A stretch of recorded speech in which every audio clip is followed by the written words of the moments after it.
Bennington Show. I don't know what's going on with my guy over here today, but this room was blasting, and then he had a meltdown and would not turn the mics on for me. Earl Douglas, you claim to be part Native American. Where's that test at for Sacagawea? I call him Sacagawea as a way of running him down. Not Sacagawea. It arrived in my apartment, and he'll be taking it tomorrow. Don't know why I sent it to my apartment, but it has arrived, and we'll find out within a week what he actually is. It's the exact opposite of today. Today would have been the perfect day to do it because Pocahontas turns out that she does have a Native American in her bloodline, anywhere from 6 to 10 years back. Do we know why this room was blasting to start the show? I don't. I'm guessing the monitors were turned up for some reason. I don't know why they would have been, because It made poor Earl fall apart. You okay now, buddy? No, the room is still technically muted, and I'm trying to figure out why. Mute it? You just would have had to mute it because that thing was blasting. These speakers were blasting at a rate where I feel like my cancer's all freed up now. You know what I mean? It literally went in and killed the cancer cells. Vito, take a seat for a second, too. I want to talk to you. And by the way, this is the Bennington Show. We got a big announcement about the Bennington family Thanksgiving, which we're all excited about. I was with a girl with Gail yesterday for just a Bennington Sunday. But we're excited about our big Thanksgiving show. I think this is the 35th annual, so that makes it really, really special. But Gail is on maternity leave. She's taking care of that baby. I was hanging out with her and the baby yesterday. Vito, you realize that Earl just had a small problem, right? Yeah. And this room was like blasting. Yeah, I don't understand why, because we were in here before and everything was fine. Do you think he might have pushed something? Maybe. I'm here to figure out what's wrong. I'll tell you what's wrong. He's nervous about this DNA test that I thought we would be doing today. It would have been perfectly timed. But it is what it is. Now, your thing today, very funny. Yes. Just a salute to a movie, but you've done away with your jokes, and they're just references now. No, one was a joke about us. We invented poking. Okay, I'll give you that. That one was a joke, but yeah. But you know what? I'm going to be honest. I'm not even sure what poking is. No one is. That's where you just press poke, and then the other person pokes you back, and there's no real. What was that on? That was on Facebook. A long time ago, right? Yeah, it's not around anymore. And you are 100% right. The first joke and the last joke were both just quotes from. I didn't change. No, not really. Now, here's the thing about Facebook. I mean, I've never been on Facebook, but the people that I used to know that were on Facebook are no longer on. So if you go to their Facebook pages, it looks like 15 years ago. Yeah, it's pretty dead now. People mainly sometimes use the message, but it's all about Instagram now. Facebook is over. But Facebook owns Instagram. Yeah, they own Instagram, and they have a partnership with Twitter, but they don't own Twitter. Earl, this was your first day that it seemed like old Earl, where an emergency time for you and you fell apart. No, when that sound came through, it shot right through my skull. And I was just like, whoa. So you were in momentary shocked. Yeah, I was just like, what just happened then, That Peter? was my knee. You just took your knee and smashed it into this table. All right, the Bennington family Thanksgiving is happening Tuesday, November 13th, 8 p.m. at the Hard Rock Cafe in Times Square. Go to theinterrobang.com for a chance at free tickets. That's theinterrobang.com for a chance at free tickets. The Bennington family Thanksgiving, Tuesday, November 13th, 8 p.m. at the Hard Rock Cafe in Times Square. Earl, do you know whether you have to work the Hard Rock that night? I am off that night. Because that would have been really, really weird. Me running around. That would have been crazy. What is an average night for you at the Hard Rock Lake, Earl? As a Native American, what is an average night like for you? Starts at 5 during the week. But what is your job there? I could never figure it out. I'm the vibe guy. So you walk around the Hard Rock. Among other things, yes. Yeah, but you're checking out what I'm trying to do is set the table. You're walking around, right? Yeah, we feel out the room and see who's in the room. So obviously if there's a younger audience, you're going to lean a little younger. If there's an older audience. When I asked you for a song, you said absolutely not. Why was that? I didn't say absolutely Yes, you did. not. You did? Yeah, I had my family with me, and I'm like, I know this guy. And I go, Earl, what about, and I brought up a song. He goes, absolutely not. I didn't say absolutely. But then he took us up on the marquee. Well, that makes up for it, but what did you think did it not match the vibe? Oh, of course I'm going to take care of Ronnie. I'm telling you, I didn't get my song played. That's fucked up, man. I wanted to hear Wildfire, because I was worried about it killing Frost. And the pony we named Wildfire.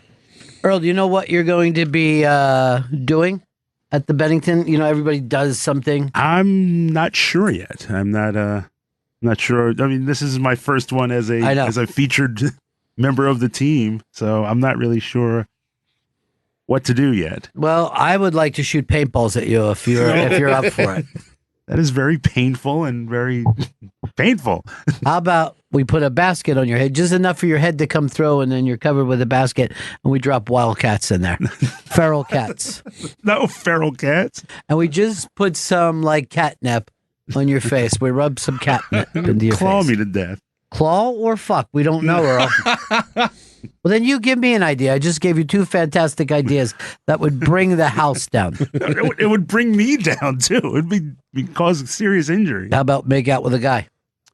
Not my thing. No, Don't come across as homophobic, I'm Earl. not homophobic. It's at all. fucking the 90s, dude. Everybody's fucking cool now. That is a preference, and that's one I do not have.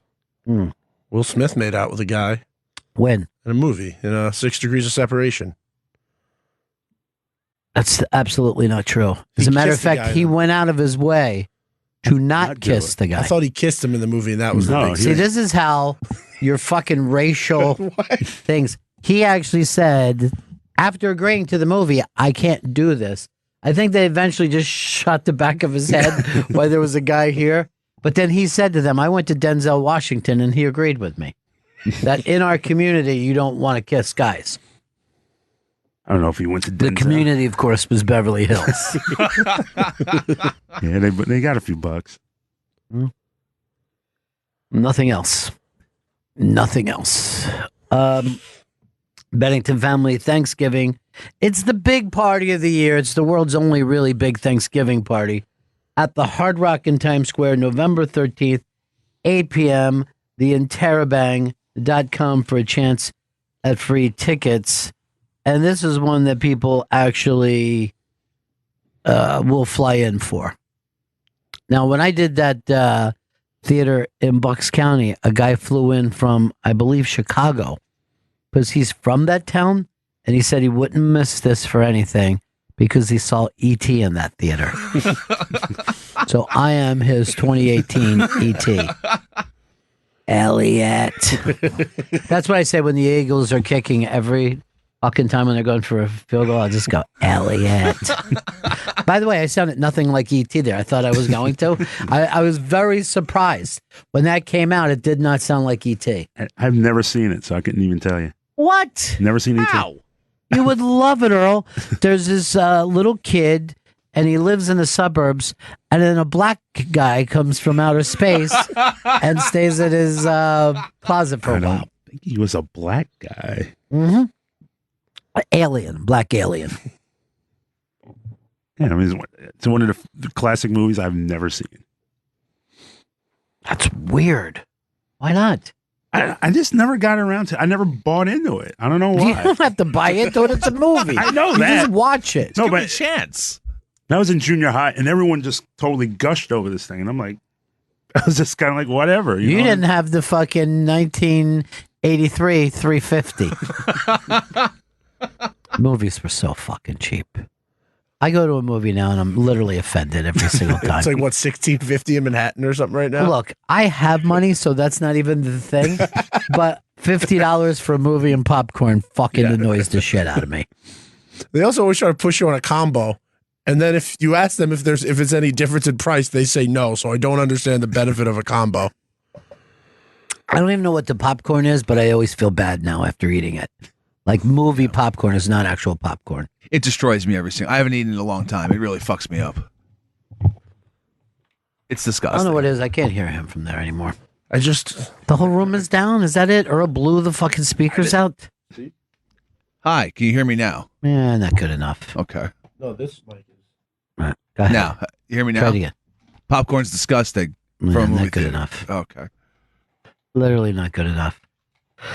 But I'm very happy to say this. I plugged in my phone.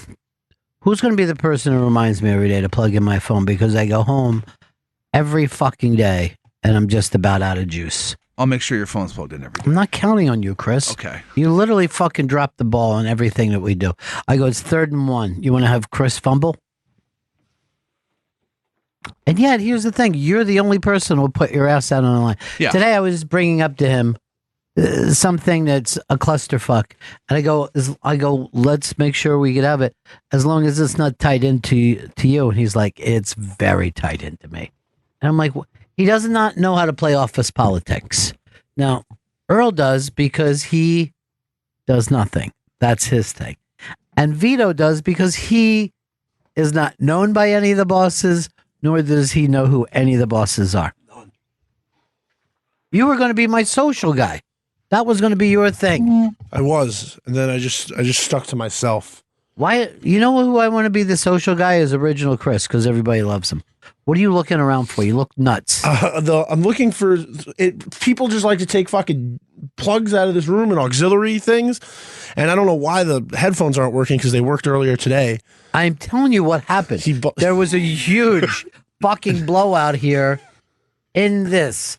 Earl starts slamming on buttons. No, I went to adjust the headphone volume, and it just went right through. And that's when that. So you must have adjusted the monitor volume is what happened, Earl. No, it's right here, headphone volume, and I adjusted that. I'm telling you, this fucking room sounded like there was a jet in here with us. I went to the movies over the weekend. What'd you say? I saw First Man. And it was really good. I liked it better than the other 2 movies the guy made, La La Land and Whiplash. That's not hard to beat those two. Would you say this? Houston, we have an Oscar. I don't know if we have an Oscar, but you don't think he's going to get the Oscar for this? No, not like it's. I could see, you know what? I could see directing Oscar. I don't see Best Picture Oscar because like there's some like I was reading into it and like the efforts they took to make sure it was realistic and like everything on the screen like matched up to NASA. Yeah, whatever.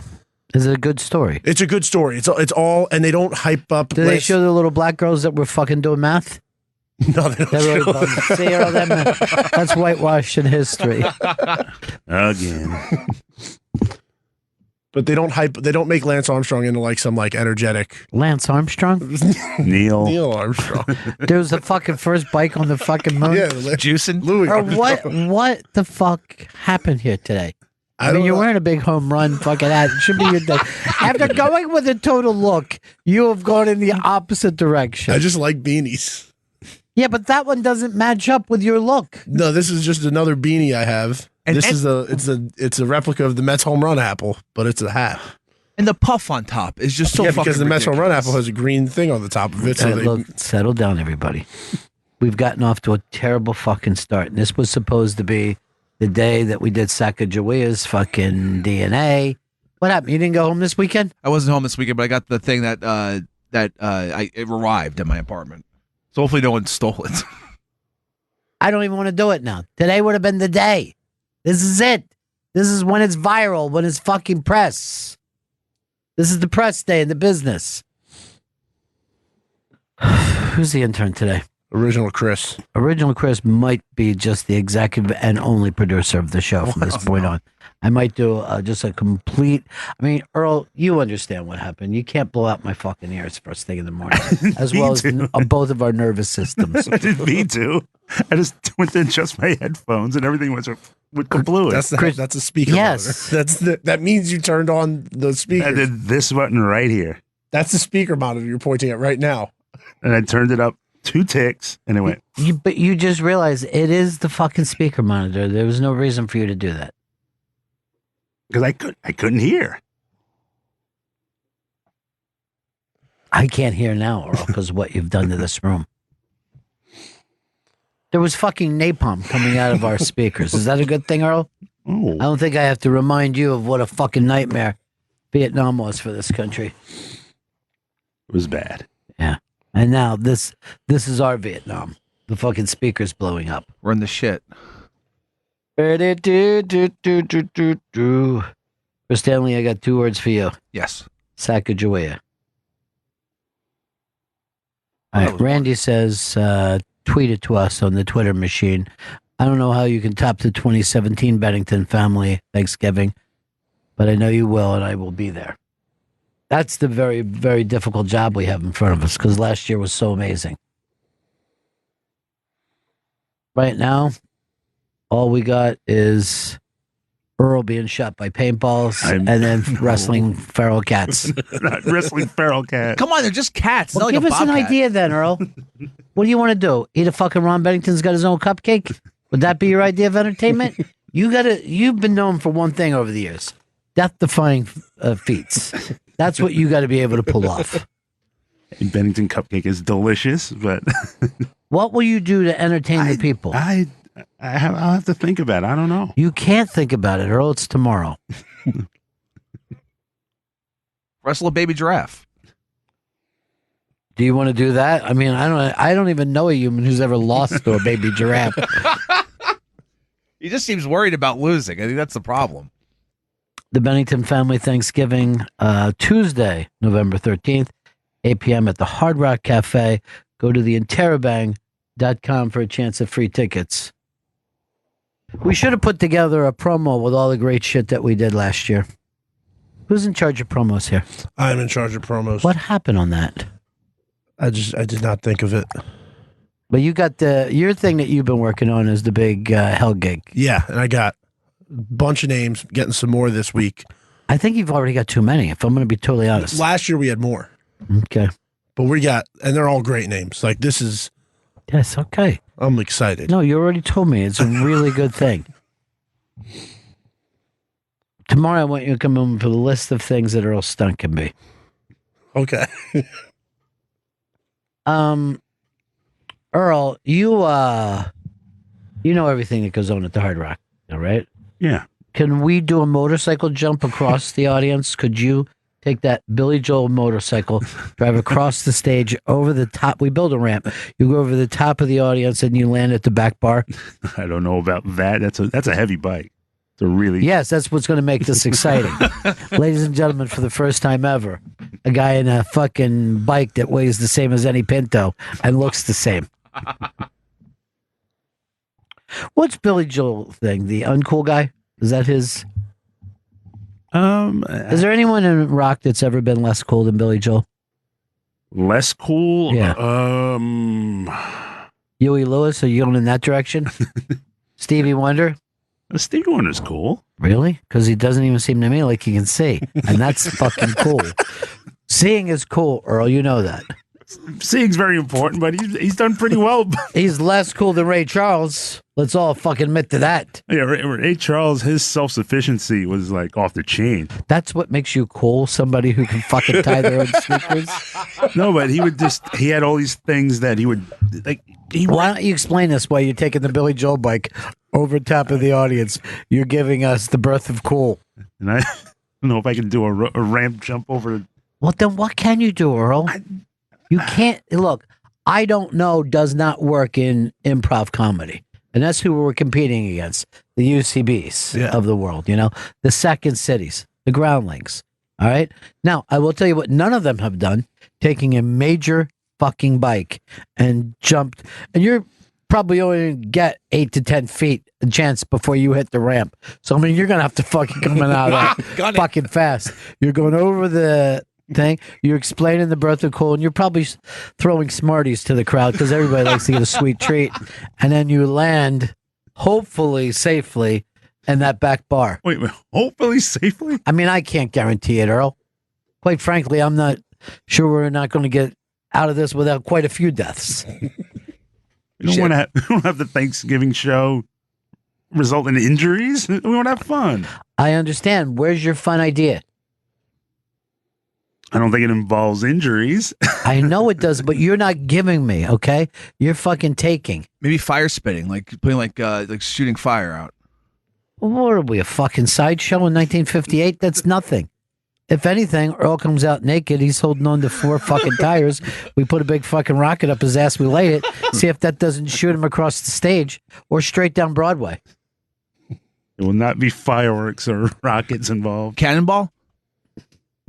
Cannonball? Do you even know what a cannonball is?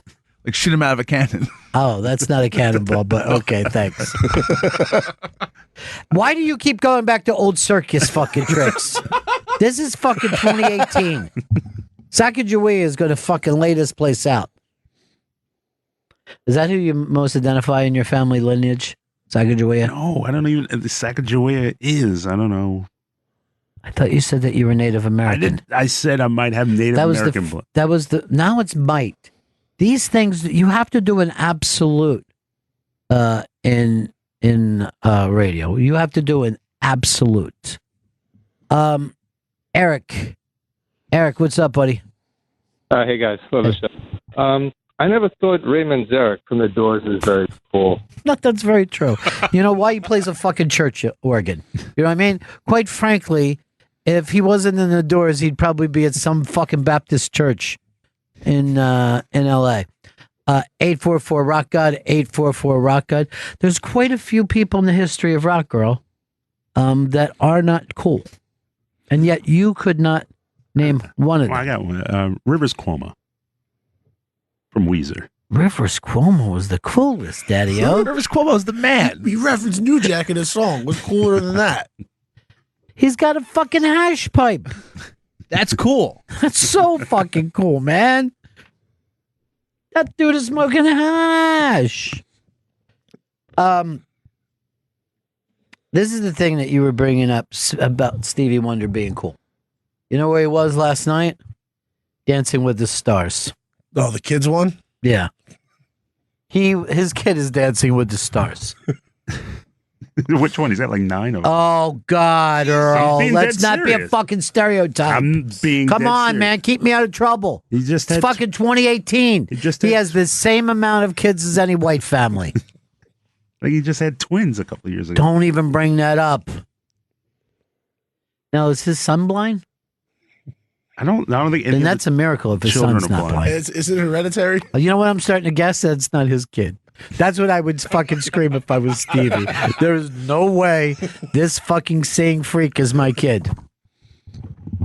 Earl, I'm looking forward to your stunt. Death-defying stunt is what I love about it.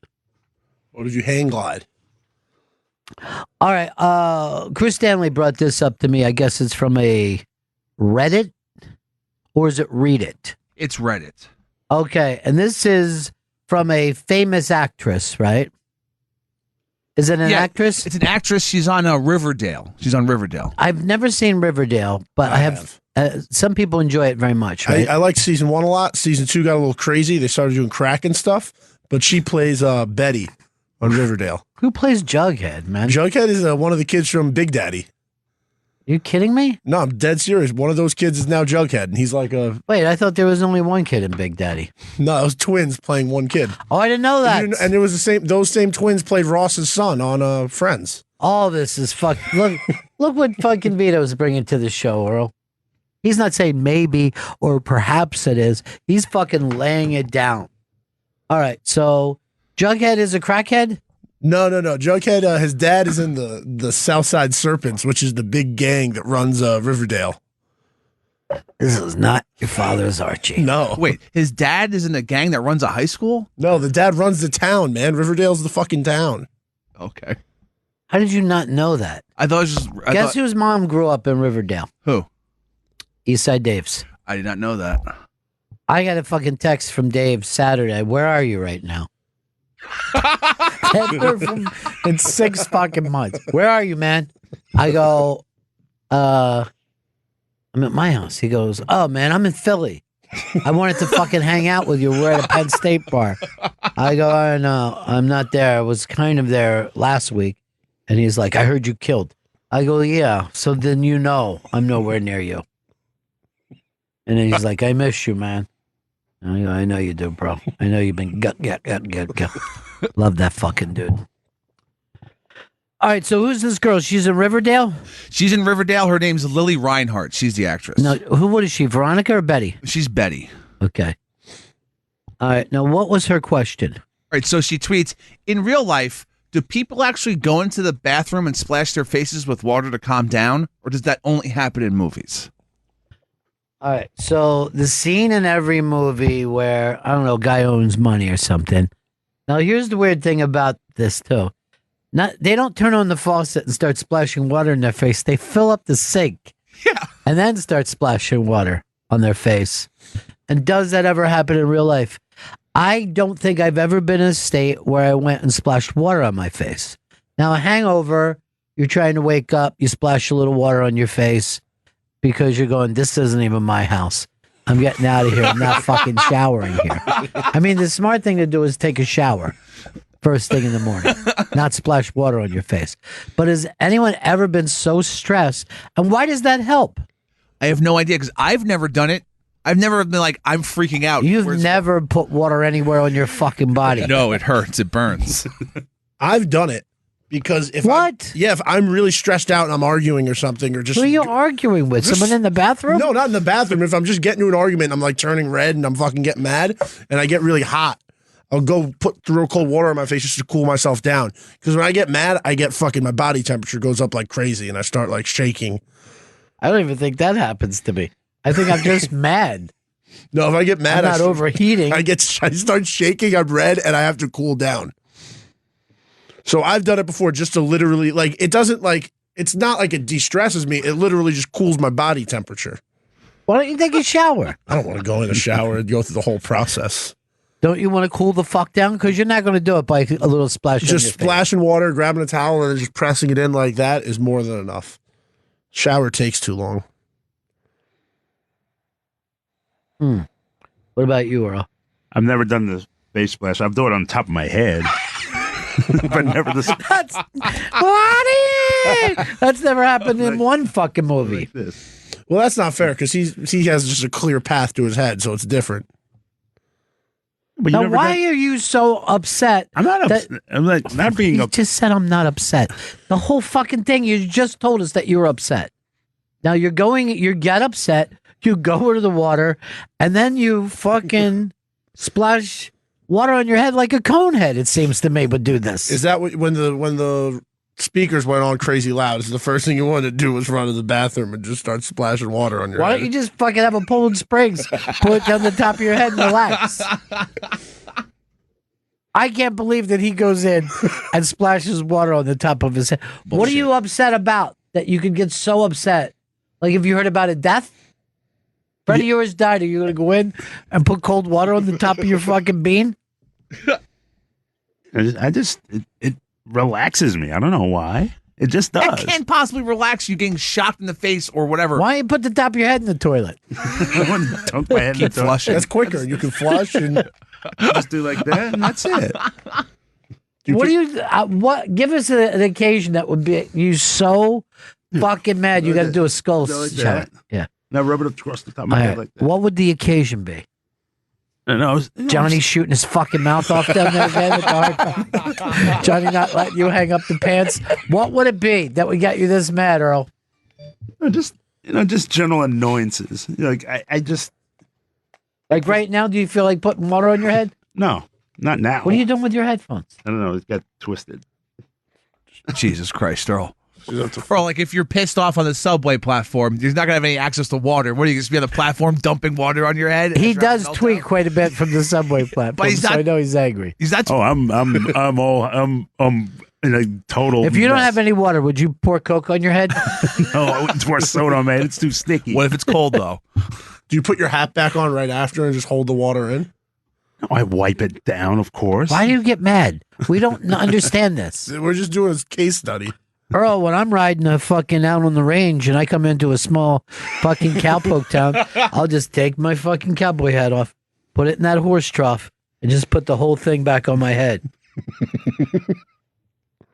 Yeah, but I'm not the face guy at all, and I just do like top of my head. It feels Dude, good. why don't you draw some eyes and a nose on the top of your head? That way it looks like you're splashing your face down. I'm going to agree with fucking Betty here. I don't think it happens in real life. I guess now I just found out that most people do it on the top of their head. That's the issue. I think you're putting too much credence right now in Earl. He's not the norm. It sounds like he's got a good idea of what's going on with the people. Do what it makes me feel good. Do you think about doing it just when things get stressful and you don't have access to water? No, not at all. Earl, back at 57th Street, I saw you go through multiple meltdowns over the years, and you never dumped water on your head. No, yeah, you know what? That is true. No, I just broke stuff. That's where I just. So you go to the bathroom and break something, and then you're like, oh. No, then I just, Have you calmed down though? Yeah. And the water trick did it. The water to the skull. Hey, Paul in New Jersey. Paul. Hey, guys. Hey. Hey. I wanted to know what you guys' thoughts was if you were following along. I'm sure maybe Vito is, with the whole thing with the Saudi journalists and how WWE is probably going to go under fire because they've been really buddy-buddy with Saudi Arabia and pushing a lot of their propaganda. Do you think that the WWE was involved in this murder? No, I don't think they were, but I think the people they were doing business with were. Well, but here's the deal. A lot of American companies have done business with Saudi Arabia. This Absolutely. thing came up, which is like, I mean, what they got to do is fucking turn somebody over. That's it. Somebody's got to take the fucking blame for this. Yeah, I don't know. It'll be interesting. I just if you think Big Show did it, I fucking want to get to the bottom of it. I have my money on Papa Shango, to tell you the truth. I will say this. It's Trump right off the way said, hey, we do billions of dollars business. That guy's not an American, And then the uproar was so big that he's had to turn around, which I don't know whether you guys watched 60 Minutes, but he flip-flopped so many fucking things last night. Nothing fucking sticks to this guy. And Leslie Stahl was just terrible with her follow-up question. She would ask something, he would say something the exact opposite, and she would not point it out. But I think that this thing, like all news stories, will go back into, you know what I mean? Like, I really do think they're going to bring a stooge out, somebody who, and they're going to say, oh, we're going to put him in jail, and he'll go to some jail where, he's got, it's going to be like living in a hotel. That's what I think will happen. And we won't check out. Interesting. It's so interesting that you say that because a couple of days ago, I was thinking to myself, man, this Trump-Kanye thing, watching this is the craziest thing I've ever seen. And now it's like I almost forgot about that because I'm thinking of this. And 2 weeks later, what's it going to be then? Yeah. So we will move on. I mean, that's the way we've been trained. We just get barraged with stuff. I forget, there was stuff on Saturday that I'm like, oh, man, I can't wait to run to this Trump story and bring it in. And I was coming in today, and I'm like, this seems so fucking old right now because he keeps it revved up. He doesn't I can't even remember what the story is. Something we had. Was it the Melania jacket? I wasn't even slightly interested in the stupid Melania talk. I just saw the clip of her on the show. So I was surprised what she said, but it just went away by that night. I think, I didn't even watch it. I mean, quite frankly, I don't think she's on a need to know basis about anything. You know what I mean? I think it's so crazy how, I go back and I listen to a lot of your guys' old shows and the old Ron and Fez shows, and especially if you listen to anything from 2001, just having people call in and how upset they were and, everything that happened with 9/11. And to just, like you said, Ron, to see dozens and dozens and dozens of American companies gleefully do business with Saudi Arabia. And not only does WWE do business with Saudi Arabia, but on the show, they were really pushing this phony propaganda, like really getting involved in politics. It's just so disturbing. I didn't know anything about that, but, if you go back to 2001, the Saudis were the guys on the fucking planes. Yep. They were on the fucking planes. Bin Laden was a fucking Saudi. Prince or something. Yeah, I'm sorry.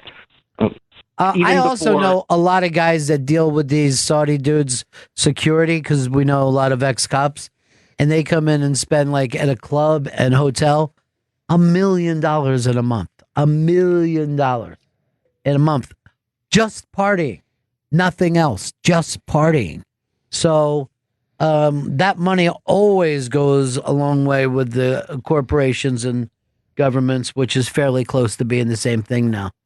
But we will, I don't think any of this stuff will really go anywhere. I don't think anything's ever going to go anywhere again. No, now there's that new prince or whatever in Saudi Arabia that's like the friendly prince. He's the fresh prince, they call him. He's the fresh prince, yeah. So people want to stay on his good side because he's trying to reform the country or whatever in some way. All that is fine, but then they turn around and whack the guy like the mafia and didn't even do a fucking good job at it. The guy was wired. There was fucking videotape of him walking into this place and not walking out.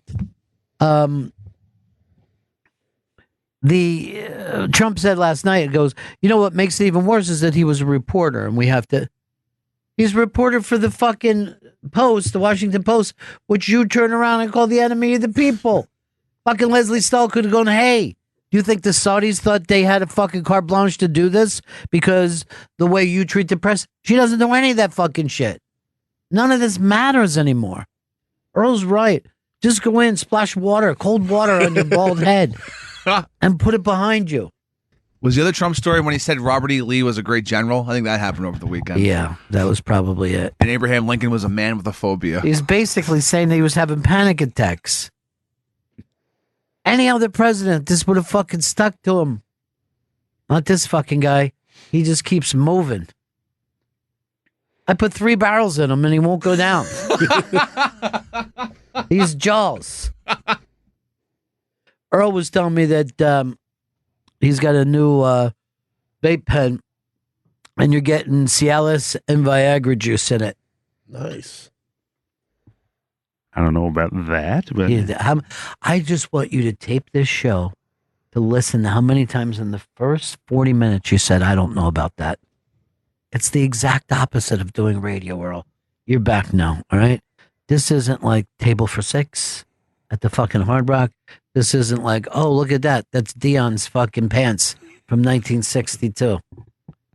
What's your favorite Dion song? Run Around Sue. I think he fucking got cucked by her and he fucking deserved it. I think he actually dug that she was running around. I think he was rubbing his little fucking Dion dick until he came. He dribbled some fucking cum down. You need one of those vape boner pens. Dude, if you want to come out as fucking Dion and fucking do Run Around Sue while you got a rocket in your ass pushing you across the stage, I would fucking love that. I don't know whether you guys saw the video up on the iBang of the monkey driving the bus, but it's the best thing I've ever seen in my life.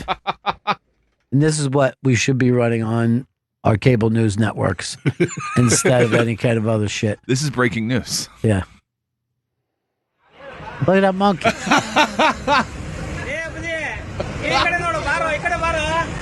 That fucking monkey is adorable. And that's not even a chimp. That's a straight out monkey. Monkey can do something I can't.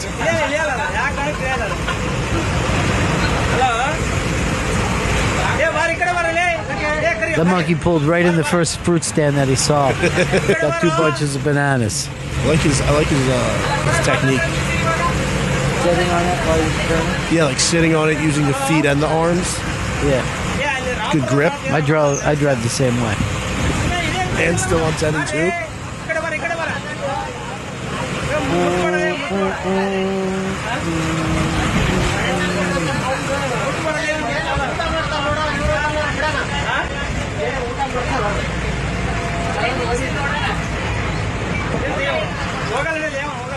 This will be it. I mean, after today, I don't think there'll be much reason the way these things are coming in for Thanksgiving. I think you'll be out.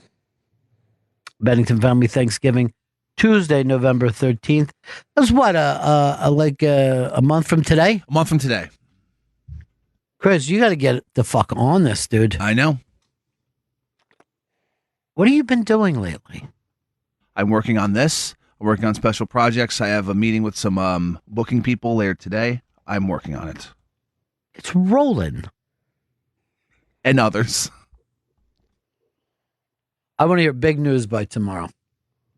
I want to give you big news by tomorrow. I don't know about that. I don't know about that at all. Earl Douglas, you've come back and lit the radio world on fire. I do appreciate that. Thank you, Ronnie. Whatever happened to you bringing your one-time girlfriend in here? The baker. I have not heard from her in a month, and I've been trying to text her. Did she go to Saudi Arabia? Earl, if they fucking took her into a Turkish prison, cut her up with a bone saw, I'll go fucking crazy. And what do you think the WWE... Are you going to stop watching the WWE? They keep doing business? I think this event is fucking weird as it is. They're already like... They've done one of these already in Saudi Arabia. They just pay everybody out the ass to come back, even though they like the Undertaker had a match at the last. Shawn Michaels is fighting at the next one, even though he promised to never wrestle again because they're throwing him like millions of dollars for it. It's just a weird fucking thing. I ask you what you're going to do. Are you going to fucking tweet out today? No, I'm going to keep watching. Be done with the WWE. No, I'm going to keep Boycott. watching. Despite the fact that they murdered this guy. I'm going to keep wrestling. This is what everybody fucking hates about the millennials, Earl. It's why they don't get out and vote. No, I'm not. They don't give a fuck. You know, I gave up Starbucks because they treated black people like crap. I gave up Target because they treated the East Village and CBGB's legacy. Back. He's fucking. What he's saying, he stands for something. I don't stand for that. I'm going to keep going to Target. You know what, Vito? Go in the other room. I don't even think you deserve to be in the same room as Earl.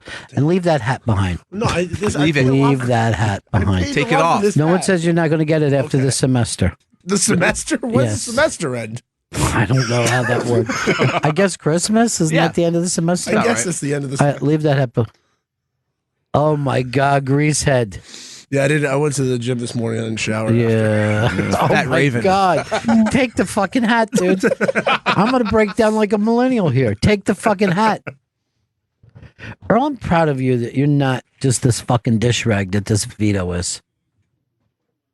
Yeah, this came from a different era where you just, like, the Target thing was unforgivable for me. How they screwed over the legacy of CBGB's. How about Sears? Fucking Sears is going out of business.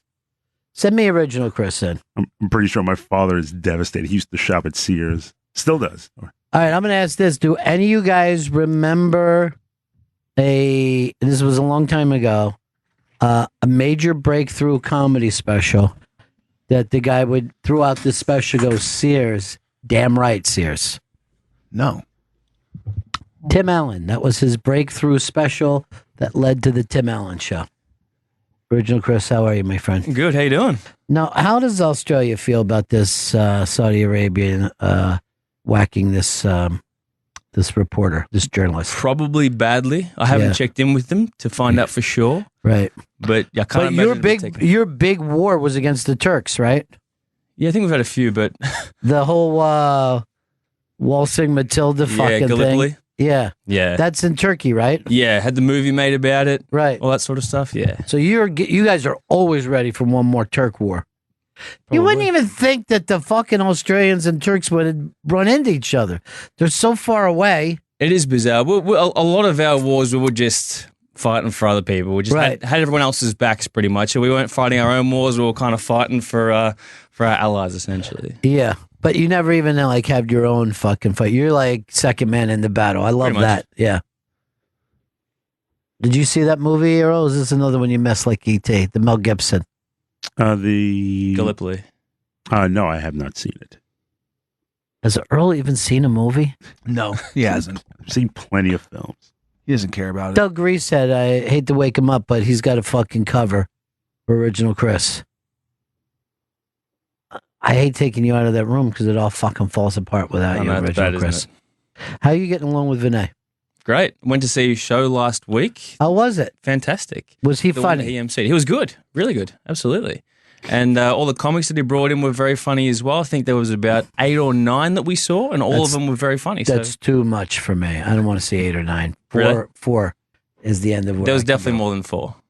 But it was a good night anyway. Well, that's good. Who'd you go with? My girlfriend. It was me and my girlfriend. What's your girlfriend look like? She an Australian? No, she's American. She's from North Carolina. Oh boy, Road State. All right, let me take a look at it. Show me a quick. I don't pic. have my phone with me, but I'll show you in the other. Vito will fucking put it in his hat and throw it through the window. The grease is coming in with the phone. Play grease is the word as he comes into the fucking show. I'm going to see if I have any on here. You're so confident you don't have a picture of her. No, Where'd you meet her at? Tinder. Last January, a year and a half ago. Wow. Yeah. So you haven't been with anybody since then? No. Chris? Come on, Chris. You got that accent. You're fucking wasting it, man. The issue is I don't have Facebook on my phone, and that's the only place that I can find a photo So of. you never take a picture of her and keep it on your phone? I never take a picture of me. I don't take pictures. That is Unless so I'm at sporting manly. events. The only place that I take photos are sporting events. Cricket, football, basketball, whatever. Only time I take photos. I'd rather be in the moment. We know, dude. You're Australian. Anna, how are you, darling? Hi, buddy. Hey, buddy. Ronnie, you were asking Original Chris what Australia thinks about this whole mess. Yeah. Well, Australia's got their head up their ass because this week they sent their whole State Department a picture of a cat in pajamas holding a tray of cookies. That's actually great. You know what I mean? I love when I get stuff like that. Oh, my God. It was really funny, too. Always right back. Man, that cat sure likes cookies. Meow. Oh. Yeah. That was sexy. And it included an invitation, so it was for a meeting. So you have to look it up. It's really funny. I'm looking at Original Chris's girlfriend, and she is a looker. And this looks like it took place at some kind of Christmas. That, I think, was a Sweet 16, that one. She's 16 years old. Huh? Well, she was when that picture was taken. She's 16 and a half now. How old are you, dude? I'm 27. My girlfriend's 28, but that was at her cousin's Sweet 16th. I thought she was 16. If you want to look at Earl's ready to splash cold water on his head. When you just said she's 16 and a half now. Chris is cruising quinceañeras for his next girlfriend. So what is she, Spanish that she does the Sweet 16? Half Colombian. She's half Colombian, but she's half Colombian, half Italian, but that's her Italian cousin, the Sweet 16th. They're kind of loaded, and they had a very extravagant Sweet 16th. I've never been to one. That was the first Sweet 16th I've ever been to. Yeah, because you get in trouble. It was, man, full on. Yeah, they get fucking crazy.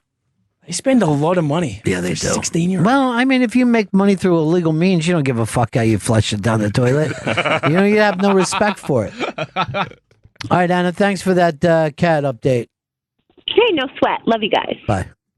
844 Rock God, 844 Rock God. We got Hari coming in today, right? Yeah, Hari Kondabolu's coming in, yes. Do we need to break first or after? What are we going to do? Let's break first. And then at 4 o'clock today, we're running our big special that we put together for the Robin Williams dealio. Yeah, Robin Williams, A Life in Comedy, that airs today at 4 p.m. And you can pick up the Robin Williams Comic Genius box set on pre-order at robinwilliams.com. So we'll wait a couple minutes before we break? Yes, wait a couple minutes. We'll break. I swear to God, none of us have gotten over Original Chris saying she was 16, she's 16 and a half. That's dicey thing We to say. thought for sure that was your girlfriend. I'm like, oh God, we got to ask Vinay if he can come in every day now. Earl, that's okay in your community though, right? You like them young? We like them young and legal. How young? What's the youngest you would date right now, Earl? Right now, I would say 25. What? 25? Hey, what the fuck? What are you, like 50? Well, dude, I'm close to it. So that's off. You're supposed to do half plus 7. Half your age plus 7 becomes anything younger than that comes across as odd. What's he going to talk to a 25-year-old about? His dick. When I hooked up with that 19-year-old in that hotel room, she I'm so grossed out. I know it's not a good story, but she was talking about music, and she was like, "Eminem's your generation, right?" I was like, "Oh, Jesus, I gotta get out of here." You should have been like, "Yeah, the candy, Eminem, the candy." Is that how you got her there? You're in a fucking van? No, it's Tinder. Are you going to be here for the Bennington family Thanksgiving? Absolutely. Yeah, it should be a good one. This sure. You'll be working it. Fantastic. Looking Right forward now, to it looks like you might be running it the way Chris Stanley's going. I wanted to tell you guys about this because we got a new sponsors here. It's Welch's grape juice. The tougher the grape, the tougher the antioxidants, which is why Welch's grows their grapes in the whiteout winters of Washington, Michigan, Pennsylvania, and upstate New York. It's also why Welch's farmers tell the grapes things to turn them tough.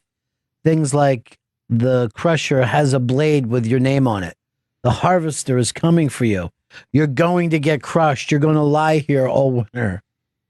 Even your skins and seeds won't be spared. Your stems will be ripped apart. Your seeds are too puny. You're going to be turned into pulp. You're going to get lost in the snow. Nobody will find you. You'll freeze alone.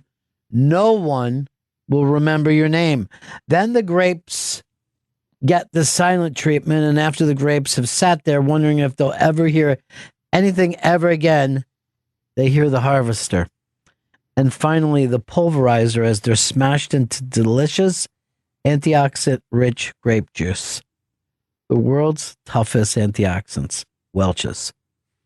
Tough as grapes. Now hold it on, Earl. Welch's is coming in. I mean, I haven't heard them do a spot in a long time, and they're coming in hot on this. Grapes are tough.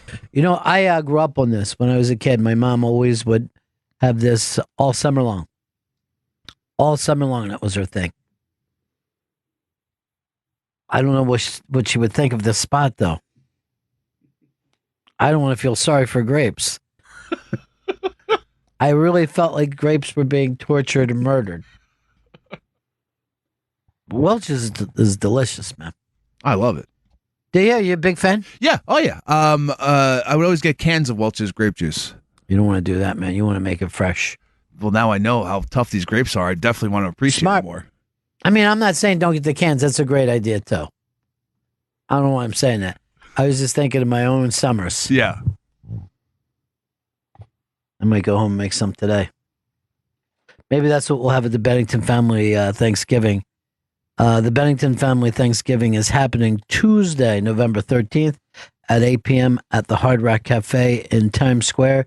TheInterrobang.com for a chance at free tickets. I'm seeing the way that tickets are going now. I'm not sure that makes any sense after today. I keep doing this. You got to turn off those videos now. It's just hit next and next. Hey, did you guys ever watch Three Identical Strangers? I have not, no. I watched it over the weekend. You saw it, Vito? Yeah, I watched it. Now, do you know, I knew that story in the 80s, but I did not know the second part of it. I never caught up on it.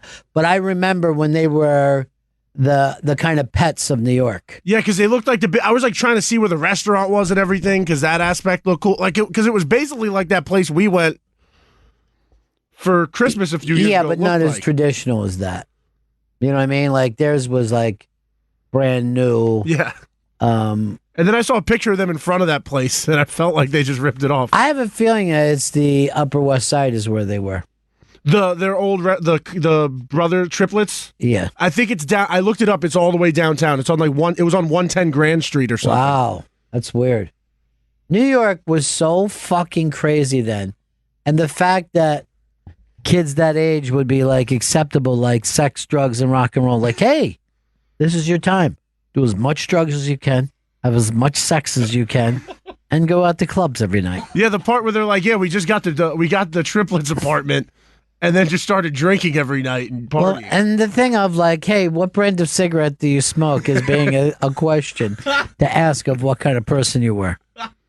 I don't want to give anything away, but it is fucking mind-blowing. Yeah. And I know who was behind that. All you have to do is know your nation's history to know who was behind that. All right, let's break here. Who's coming up next, Chris? Hurry Kondabolu. And what's Hurry promoting? Oh, he has a new tour. He's starting in October. He'll be at the Wilbur in Boston Friday, October 26th. HurryKondabolu.com for tickets and all of his dates. All right, Right back, Bennington. Welcome back to Bennington. Hurry Kondabolu's in studio. Hurry's going on tour and will be at the Wilbur in Boston Friday, October 26th. Go to hurrykondabolu.com for tickets and all of Hurry's dates. And a special Warn Your Relatives is available now on Netflix. Tell us the tune we brought you in with. I don't know what the name of the song is, but it's this guy Alex Dadders, who's a friend of my brother's. He made that for my special. It's really great, man. I love it. I mean, it was funny because I had a song picked out, but I didn't know how hard it was to get the rights to some things. It's terrible, man. It takes forever. Terrible. And the thing I liked had so many samples. So even though we got permission from the guy who made it, it's like you have to clear 15 other artists to get through. But he made something really cool, and I'm really glad we got it in there. I think it kind of sets the tone well. So Wilbur Theater is the kind of kickoff for this. You're really a theater act now. I mean, it's not like a blip. You're staying out there. It's been a lot of theaters, in new places. I'll do clubs just to kind of acquaint myself. Plus, I like clubs still because you get to do 4 or 5 shows. Right. So when you're building the act up after releasing a special, that's useful. But whenever you do a theater, it's like the celebration. It's the victory lap. Right. But, there's also a lot of mid-size and smaller theaters now. They're not just the size of like the Wilbur where you're like, oh, how's the tickets? You know what I mean? Because no one wants that hanging over them. Right. Like, how are the tickets moving? It's so stressful. It's like, okay, so how it's 2,000 seats? How many do we have? 250? Yeah. Can we make it look good? Yeah. Can we somehow make it look good? It's like you're guessing to some degree, like, is your appeal in a particular city better than it used to be? But, you realize when you get there that even if the venue is way too big, if people are excited to see you, it feels full. Right. But also there's just a different energy in a theater than there is a club. And I don't know what makes them more excited to be at a theater. It feels like a special taping every time you do a theater. Yes. It's very weird. I think part of it, people take comedians for granted in comedy clubs. I think that they don't. It's just, you're one of another one that comes through, and we got to buy 2 drinks, and it's that weird mix of bar and it is a bar comedy club. first and foremost, right? Well, a lot of people are going through like talks of now, hey, these places, these should be safe places for women or whatever, and you're like, but you have to remember. This place was doing karaoke a month ago, and it had most of these places are not safe places to begin with. No, I mean, a theater is different because a theater, you're setting the complete tone. Right. If you're the headliner, you set the complete tone. But when you work in a club, that expectation, that's hard. Right. Especially when you're dealing with comedy. I mean, one great thing about comedy is that you're going to get a wide range of points of view, and some of those points of view might be despicable, but that's part of the gig. And so in a free speech zone like that, it's going to go everywhere. But that's also the great thing about this current era. You can pick the acts you like and go to see them. Like, there are people who see me, they don't necessarily like comedy. They like me, and I'm their way into more comedy. Yeah, that's a whole different. When you have your audience, there's a freedom that you never have.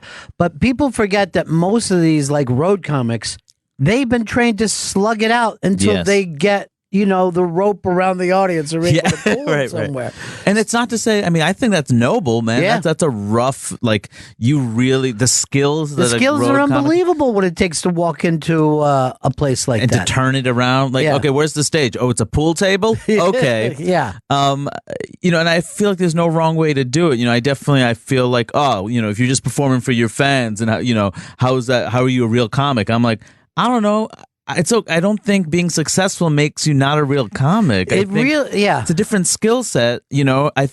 I don't know if we've talked about this before, but I've always seen comedy as offense and defense, and you need both. Like, the defense is what you build with the tough road rooms. It's the stuff where, like, they're not going to laugh. What are your instincts? How are you going to get them back? How do you let them know I'm in it with you? How do you improvise to get out of a jam? Offense is when you're the home team and all your fans are there, and then you're taking a joke you wrote and it goes to 3 or 4 other levels because you have the freedom to talk to like-minded people, and both those skills are important. Because if you get too defensive, then you're not going to be able to appreciate a good audience because you don't trust them. And if you get to in that offense where you think you can do whatever you want, when the crowd's not with you, you get scared, you freak out. Yes, it is. Well, the thing about having your own fans there is they trust you, So you don't even have to do as many jokes. You know what I mean? You don't have to actually go, oh, by the way, I'm going to do this. I don't hate my mom, but you know what I mean? Because they know you don't hate your mom because they've been around you enough. You know, so it is fascinating, and it's always fascinating to me that there is no center to comedy. Yes. You know? Oh, that's really interesting. Yeah. Well, you just look, you know, they kind of put Louis C.K. on the bench. He was right. Nothing changed in the industry. You know what I mean? There's not, that couldn't even happen with music, I think. What do you mean? Like, explain that. Well, like when the Leonard Skinner plane went down, it took a little time for rock and roll to catch up. When Biggie got killed and Tupac got killed, hip hop didn't know what to do for a little while. Right. I don't think there's any. Bill Cosby is off the table. He would be, you know, he's the Paul McCartney of comedy. Comedy's fine. Would Pryor be Lennon? Yes, I think Pryor would have been, and you could have even put him in a Hendrix place. I mean, I think we could sit around and do this. I would love. Well, Carlin's somewhere in there too. Well, Carlin, of course, yeah, but a great kid, a guy who did a special almost every year for all those years. Yeah. And when he died, comedy did not really suffer because those holes filled in. Now, Carlin is always going to be remembered. And Pryor is always going to be remembered. Yeah. But it doesn't mean that the idea of comedy fell when those guys... Impossible. Yeah. It's impossible. I mean, just because, you know, after 9/11, is comedy gone? Are we allowed to laugh anymore? I'm like, are you absurd? Yeah. Like, what do you mean? It's not something we can choose not to do. It's part of our DNA. There's no other reason why comedy and laughter still exists if it doesn't have some evolutionary advantage. Right. We have it to survive. We have it to get through difficult times. I mean, it's impossible to get rid of. And so that's the same thing with the comedy industry. It might look different, but laughter's not going to stop. And it does seem to be in a crazy, healthy place for whatever reason. Do you think it's gonna? I worry because I'm happy, but you know that's that part of a lot of comics. I have that too. The cynicism of when is it gonna end? Yeah. You know when is it over? And I don't know. I mean, part of me is like, can it be over when it's so many different places to get comedy now? It's not just clubs. That's the truth, and I think the difference now is like Jim Gaffigan is responsible for his own career. Yes, his fans might not even know you. Yeah, you know what I mean. I've been in clubs where Gaffigan has been announced and the room didn't freak out here in New York. And I'm thinking, oh yeah, because we're in New York. And by the way, he has no problem with that. He just goes in and slugs his jokes. He loves it. But there are rooms that don't know him. Yeah, which is fascinating. It is such fascinating. A huge act. He's a huge act. Yeah, but unless you have a weekly TV show on ABC or, you know, putting out a movie a year, the mass appeal people are not going to know you. It's not like with Chris Rock when that Bring the Pain. That was, yeah. I mean, then he was, by the way, which tonight, I'm not plugging something for me, but Kamau Bell created a documentary about Bring the Pain where he interviewed Wanda Sykes and Conan and Trevor Noah about how powerful the special was. And he talks to Chris about how he developed it. He talks to Tony about what it was like being with his brother through the whole process. So it's a documentary about the creation of Bring the Pain, and it's happening tonight at A&E. I'll be watching that because I remember the moment that special went off the air going, I don't fucking believe it, man. I do not believe that.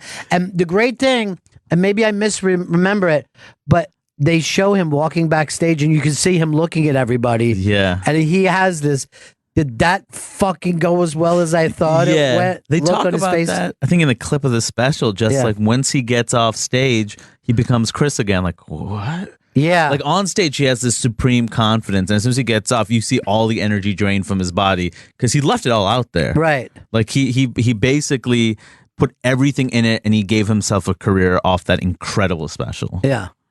And, you know, that's still, that thing still happens. Yeah. Every once in a while. You know, the Nanette special. I was going to say. Yeah. Everybody is like, what? Yeah. And who else has done that in the last couple, let's say 5 years? Ali Wong. First of all, that's the best example ever because I didn't know her career before then. And I have a lot of friends that are friends with her. And I watched that special and went, that is the most badass thing I've ever seen. She's pregnant for the second one, too. She's pregnant for the second one and doesn't bring it up. No. I mean, all that's groundbreaking in addition to her act, but like, what? I mean, the plan, I don't think, when I asked Allie about it, she said the plan wasn't to get pregnant again before the second one. Right. But she was like, I'm going to do a special then. Oh, now I'm having another kid. I'm not going to not do it. Right. And also, she already created the precedent. It's not like... I was with her right the first time that she came back after doing the special because she took a lot of time off. Yeah. And I think she was doing the improv in DC. So we went down to the improv just to talk to her and she goes, yeah, I'm hearing that the weekend's selling out, at the club. And I'm like, oh, so you've been off the radar so much you're not even paying attention. Yeah. You're not going to be playing the improv anymore. You know what I mean? Funny. That thing was huge. So gigantic. It was so interesting looking at her Instagram and seeing all the pictures of women dressing up as pregnant Ali Wong for Halloween. Yeah. Like once it's at that level, it's a phenomenon. Right. It's way past, Well, last year at Moon Tower, she was there, and I'm walking down the street, and I'm like, how many Asian women live in Texas? Everybody came out, Everybody. And I'm like, oh my God, this is insane. I get that when I'm in different cities, like every South Asian comes out. Or even like in Portland, it's not just every South Asian. It feels like every person of color in the city of Portland comes out. Right. And, you'll hear people say, I haven't seen so many of us in one place in a long time. Well, that's the thing of when it comes to humor of like people like to be represented. Yes. Even if it's having their balls busted. They're like this. My mom does that. My brother does. You know what I mean? That thing. And what's always really interesting is like you could be watching like a Jewish comic talk about family and you're like, yeah, my family. You know what I mean? Like it doesn't matter.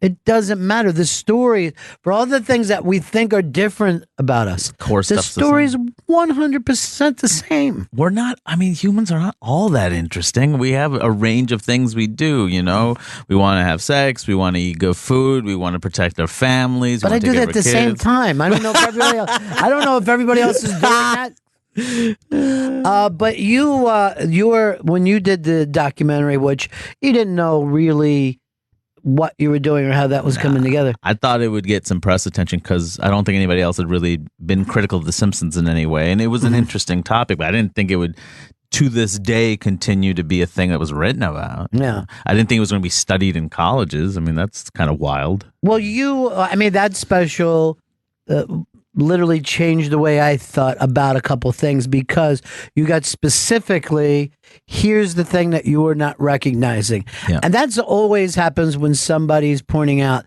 that you think you feel in certain ways because you felt that by 15 or 16. You let it carry on until something has to come up. Right. To make you go, oh, wait, what? But that's good comedy. And that's why I feel like for all the people that hate it because I'm critical of something they love, which I love as well, by the way, it's one, I learned to do it by watching them. Like, how else do you analyze pop culture? Simpsons taught me that. And secondly, like, it's, if you watch the film, you see that it's a complicated argument. Like, it's not an argument that just said, this is racist, it's terrible, I hate it. The thing is, Apu's funny. I never said Apu wasn't funny. Mm-hmm. I think the more interesting thing is just because people say, that's not funny, it's offensive. That's not true. It's funny and offensive. Right. Funny is a different thing altogether. You can't say just because something bothers you. I laugh at things that I feel miserable about laughing at because it's a well-written joke. Comedy is magic, man. I don't know why they laugh. I don't know why one word taken out of a punchline ruins the joke, but that's how it works. And so, it's not to say Apu isn't funny. It's like, what is the cost of funny? And that's an interesting conversation. Yes. I was doing stuff. If I had a black MC, I would give him a compliment and say, I'm not kidding. I think this is the next Bill Cosby. Right. And it would always get a laugh, and you would figure out where that laugh was. And that's where I would decide where the room was, right? Explain that. That's so interesting. So, like, you would know how relaxed they are. If they're relaxed, they're going to know, oh, these are two buddies, and that's a guy giving a shot. Yeah. The other side of it is, hey, maybe we shouldn't. So you just know a quick sensitivity thing. The second Bill Cosby went to jail, that thing just didn't. You can't use it anymore. At least it's not a useful gauge anymore. It's not a gauge anymore. And like I said, it was just that push-off thing. I always like to have something to push off just to see where the room is. Isn't I mean, the opener usually gives you some of that too, though. Like some of the sometimes, but sometimes if you're, here in the city and you're, third or fourth on the bill at the cellar. Yes. You don't know what's happened or what's going on. So I always just like, if there's something out of the news or if there's something in the room, boom, you could use it. But I saw that people tightened up, and I don't know, maybe they feel awful that Bill's in jail for the rest of his life. Right. Or this thing really carried to that point. Well, it's weird because he's such a known figure, and for my particular generation, I mean, Cosby Show was part of growing up. Right. And so it's like a member of your family in a weird way, and you find out this isn't who you thought it was. Right. So then all of us in a different way feel guilty, and we feel sad, and it feels like, oh, this whole thing was a lie. That's a really bizarre feeling. And yet, for adults, we should be on to that by now. You know what I mean? Right. We've seen everybody let us down, whether it's the top of a religious group or what. It doesn't matter what. Sellout is the biggest word of the day. But I also think for me, because I grew up in the Philadelphia area, we were proud of him just for being Philly. Earl and Keith Robinson, I both talked to that day, and they were both crushed on just the background of here was a guy that we could look to, in our community. But for a little while, it seemed like funny, and then it did. And the Trump thing, it's always good to just put a Trump balloon out there because you don't know how tense people are. Just to see, like, are people going to laugh at it? Are they going to be upset about it? Or are they tired of it? Yes, it's sometimes like, do I have to hear about this? You know what I mean? It's on constantly. Unplugged, Chris. Hurry Conabolo's in studio. He's on tour. He'll be in the Comedy Connection in Providence, October 24th. The Wilbur in Boston, Friday, October 26th. And the Stress Factory in New Jersey, October 27th. Go to hurryconabolu.com for tickets and all of Harry's dates. And I know that you got somewhat of a shout out from South Park, which it was so weird, Ron. It was so odd, right? Yeah, I mean, they were doing an episode where they put Mr. Hanky, which is the piece of poop that comes out around Christmas, on trial. So, of course, the name of the episode was The Problem with a Poo. Which is hilarious. Hilarious. And it's so bizarre. Like, I'm part of that legacy now? That's not an expectation. And, I watched, I'm like, is this whole thing going to be about the doc? And at the end of it, you realize it's very South Park, because you know how South Park, they hit all the angles. Right. They don't necessarily choose one clear side.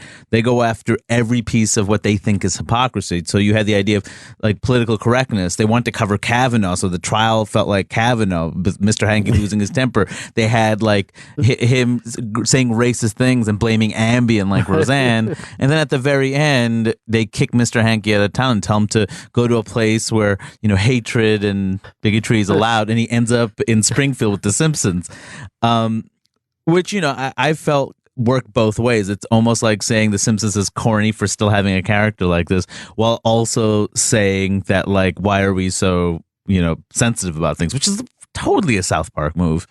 It was a good episode. Yeah. It was a good episode. Yeah. It's amazing how they can cover so many things effectively. Yeah. Yeah. Well, did you ever see the documentary on them and how quick they put it together?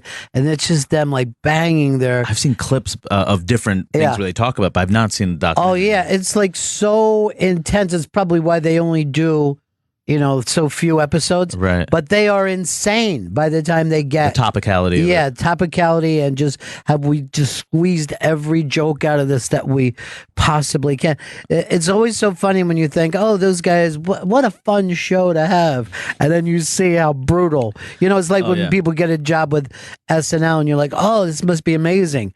And they're like, oh, I'm throwing up all day. I don't know any South Park writers. It's not just the two of them, right? It's just the two of them. It's still. Yeah. Still? Trey, there's a writer's room, but then in the documentary, you see Trey doing all the writing. He writes everything. Like Bill Who Hader. did he have? He had somebody. Bill Hader.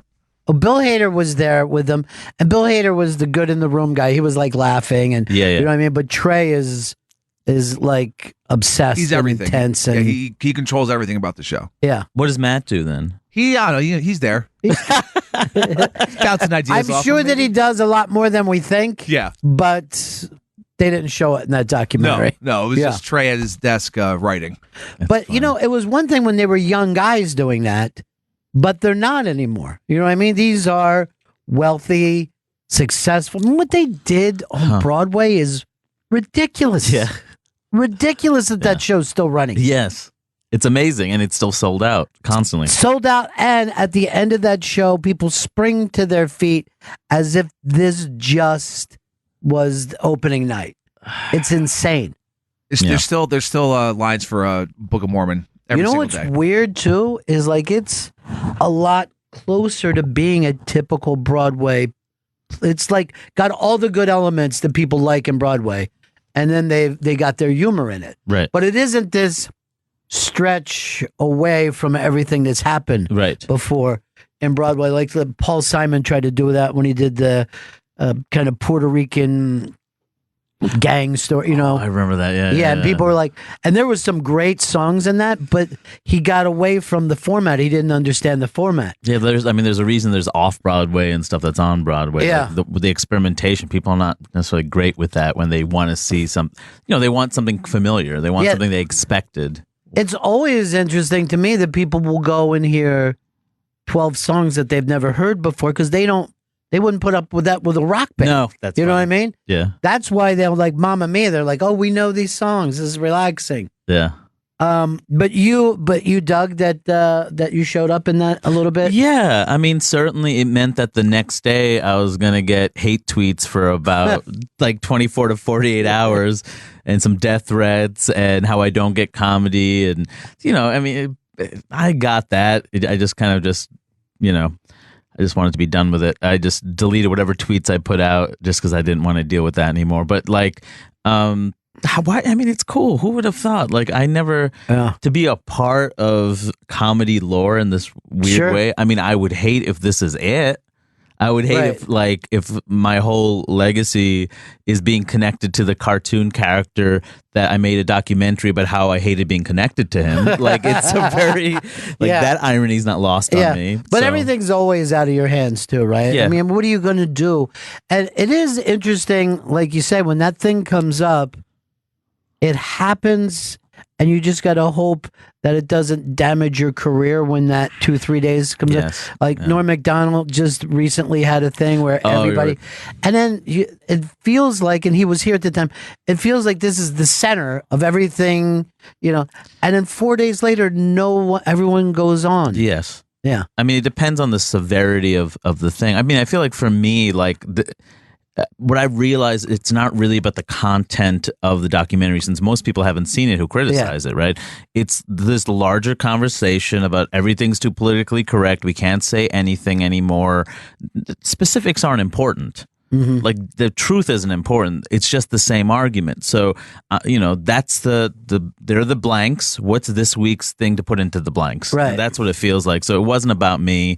They didn't see the film. Most of the negative reviews on IMDb are people who haven't seen it. Yeah. And then on the rest of the reviews from people who've seen it are overwhelmingly positive because, you saw it. I mean, it's not an unreasonable thing. It's also a heartbroken fan. There's that element of it. Yeah. And there's also that thing that you moved into adulthood. Yeah. And should you even hold on to the things right. that you loved when you were younger? I mean, there's plenty of albums that I was crazy about. Yeah. And now I look back and I'm like, I wonder why, what was going on in my head that I obsessed upon this. It's weird listening to Raw now. It did not, his performance, Eddie Murphy's performance, still one of the best performances I've ever seen in stand-up comedy. Yeah. Still. But the material, some of it, the family stuff still holds. Right. But some of the other stuff, the gay stuff, it's still incredibly delivered, but totally doesn't work today. Yes. Totally would be terrible. But the actual performance of it, it's still unparalleled. I don't know anybody with that confidence. His confidence, his charisma, the ridiculous way that he would go out on stage dressed like he was Prince. He basically was Prince, but if Prince did comedy. You hear Charlie Murphy in either Raw or Delirious. You know that?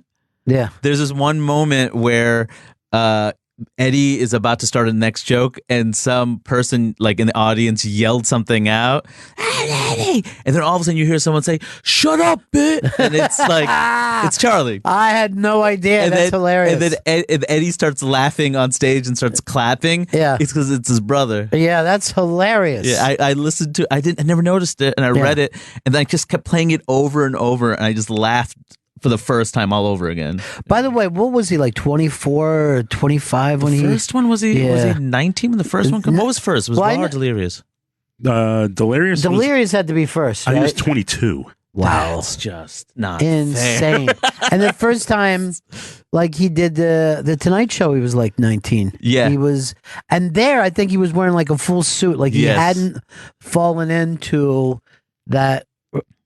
He wasn't a rock star yet. Yeah, I mean, there's a weird thing about the 80s itself, that the rock stars were like kind of cartoons, so were wrestlers, and so were comedians. Yeah. So Kinnison, Dice, Eddie Murphy, these guys, they looked different than the regular people did.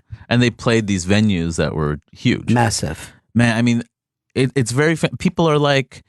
With stuff that has like questionable content now, people are always talking about like, we shouldn't be playing that, we shouldn't be watching that, and I feel like that does human beings a disservice, because the thing is, you can watch stuff and you can think it's messed up and you can think this is broken, but you can still appreciate other elements of it. Sure. So when you create your own art, when you write your own stuff, you're not taking the parts you dislike. You take the stuff that you can learn from. Like when I watch Eddie Murphy Raw, I don't see it as look at this material that I can say, or I'm interested in that type of material. I see, look at supreme confidence. Yeah. Look at how he does an act out. Look at how he can like turn into 4 characters. Yeah. Look at how he's able to transition from a joke about sex to his family. That's what I look at. And if we're going to ignore that part of it, then as artists, we're failing. Yeah, that part where he does Pryor and Cosby and himself. God. And then you're like, okay, these are the 3 giants of black comedy. Yeah. And he wraps it all up. And you could kind of see how comedy's sailing ahead now, I'm glad that now in hindsight, like Pryor is the holier one. Yes. It's and part of it's almost like you could tell like Bill was full of it in some weird way. Exactly, like now. fucking Richard Self-righteous knew it. And Richard knew it. He was truthful. He had a tough life and he was honest about everything he said. Like Bill was full of it. Yeah. The funny thing about Richard is him saying honesty is the most important thing, because there's so many people that get lost on that. I don't want to hear every detail of your life, man. I want to be able to laugh. But some people think they could just tell you about their day. Yeah. And that's enough. But, Pryor's day was insane. You know what I mean? It was insane. Like, that's why I think that Bert Kreischer is so funny, because he shouldn't be telling those stories. His friend should be telling the Bert Kreischer stories. The guy that it happened to is never in real life the guy who even knows what's funny about that madness.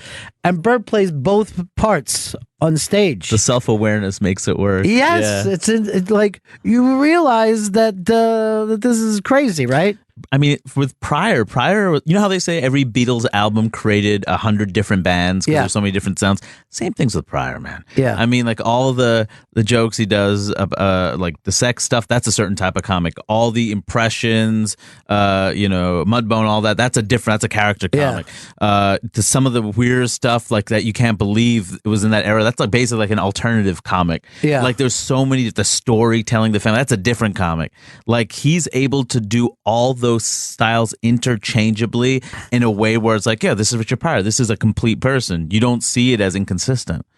It is absolutely insane. And then it's almost impossible to go back and realize where comedy was at that time. Yeah. Like people will forget that, 95% of anybody who stepped on stage was just, their hope was to do the Tonight Show and then open for Sonny and Cher and then hope they got a sitcom out of it. Right. You know what I mean? Nobody was thinking, I'm going to do this just to do it. And Pryor knew he was burning bridges. The entire time that he was out there, he knew, like, this is not going to get me the things that everybody thinks, because he knew how to get those things. Yeah. And he turned his back on it. Go ahead, Chris. Hurry Kondabolo, he's on tour and will be at the Comedy Connection in Providence, October 24th, the Wilbur in Boston, Friday, October 26th, and the Stress Factory in New Jersey, October 27th. Go to hurrykondabolo.com for tickets and all of Hurry's. And all we're saying is Hurry is the new Richard Pryor. I think that has come through in this. That's why I brought it up. Yes, that's all we're trying to do here. All right, here's Art wants to jump in. Go ahead, Art. You're on the Bennington Show. Ronnie B. Hey, what's up? $1,000,000. Hey, I saw an article in the news. Apparently, there's a lawsuit against Harvard by Asian students about discrimination. Just wondering, Hicks, did you feel discriminated when you applied to school? I never applied there. You didn't, Chris? No, oddly enough. Well, here's what the interesting thing about that was. Because I think 24% of the kids that are in Harvard right now are Asian. But if they did not have this thing set up, it would be 49%. So it's actually helping a lot of people getting into that school. I mean, I have a few thoughts on it. I mean, I think, first of all, when affirmative action became a concept, it wasn't about diversity. Yeah. It was created with the idea of justice. These are historically oppressed groups getting a chance, right? And eventually, I think in one of the first Supreme Court cases about it, it got redefined as diversity. It is a value to the whole to have a diverse setting. That's different than justice. That's like the whole gets something out of it as opposed to the people that are oppressed. And then it becomes interesting because now the discussion is about diversity, right? So. And at the end of the day, it's like, these Asian American students, just like the argument with white students, you're going to get into other schools. We're talking about like the Black Latino students or even the Asian students without money. Yeah. We're talking about people who had to fight their way up. So you don't get into your first school choice. You don't get into the kid who made the lawsuit. He didn't get into some of the Ivy League schools. He got into Williams College, which is one of the best colleges in the country that only less than 5% of the applicants get into. He's going to be fine. So when we think about it, it's like we're talking about these kids don't get into their top 5 schools versus a kid who, by the way, if you come from a poor school and you work your way up to Harvard, it's harder for you to get there, right? Because your 4.0 versus someone's 4.6, your 4.0 should be weighted more because you have to deal with overcrowding classrooms. You have to deal with teachers that are exhausted. You have to deal with security. To get that far with less, of course you should jump over the kid who had more. Well, what about those of us that didn't grow up with a Korean mother and didn't have somebody just running, making us work the whole time? What if some of us were just like, they're like, hey, this is plenty. Right. You got to be. Right. Let's go out for pizza. But yeah, that whole thing of... B got you pizza? Man. Dude. Not only did it get me pizza, but my dad was like, let Einstein order. You know what I mean? He's the go-to guy in this family. But that is, quite frankly, now because of the internet and places that you can get information, I think we got to re-look at the entire school system beginning to end. Because I've known people who were in Ivy League schools who were going, once you got in, you were in. Yeah. It wasn't all that highly pressure. You could relax a little bit. And that was stunning to me. I mean, those days are done now. I mean, like, you get a college degree, that doesn't guarantee anything. Nothing. And a grad degree, I see, people that are struggling even with a grad degree. But, here's another thing that happened over the course of my lifetime. Because the parents are so involved with the children's now college education because they're paying a lot of money. When I was younger, you get into a state school for, you could grab a couple pop bottles and turn them in and end up going to any school. Right. And you could just drive up to a place like Penn State and say, can I go? And they go, we'll go to the community college for 1 year. Come in here tomorrow. Which people still do a little bit. Yeah, some of that. But that's where our heads should be, because an 18-year-old going, you have all the pressure on you now to do this is insane. Yeah. We don't know who we are at that age. And if you could take time to go, hey, read these things on the internet, send these things in. You're not putting out the $50,000. This kid who just brought me in a note what time I have to go to commercial is $200,000 in debt to Vito. And that is insane to me to be a young person like that. Yeah, but that also leads to people taking jobs they don't necessarily want. This one. This wasn't his dream.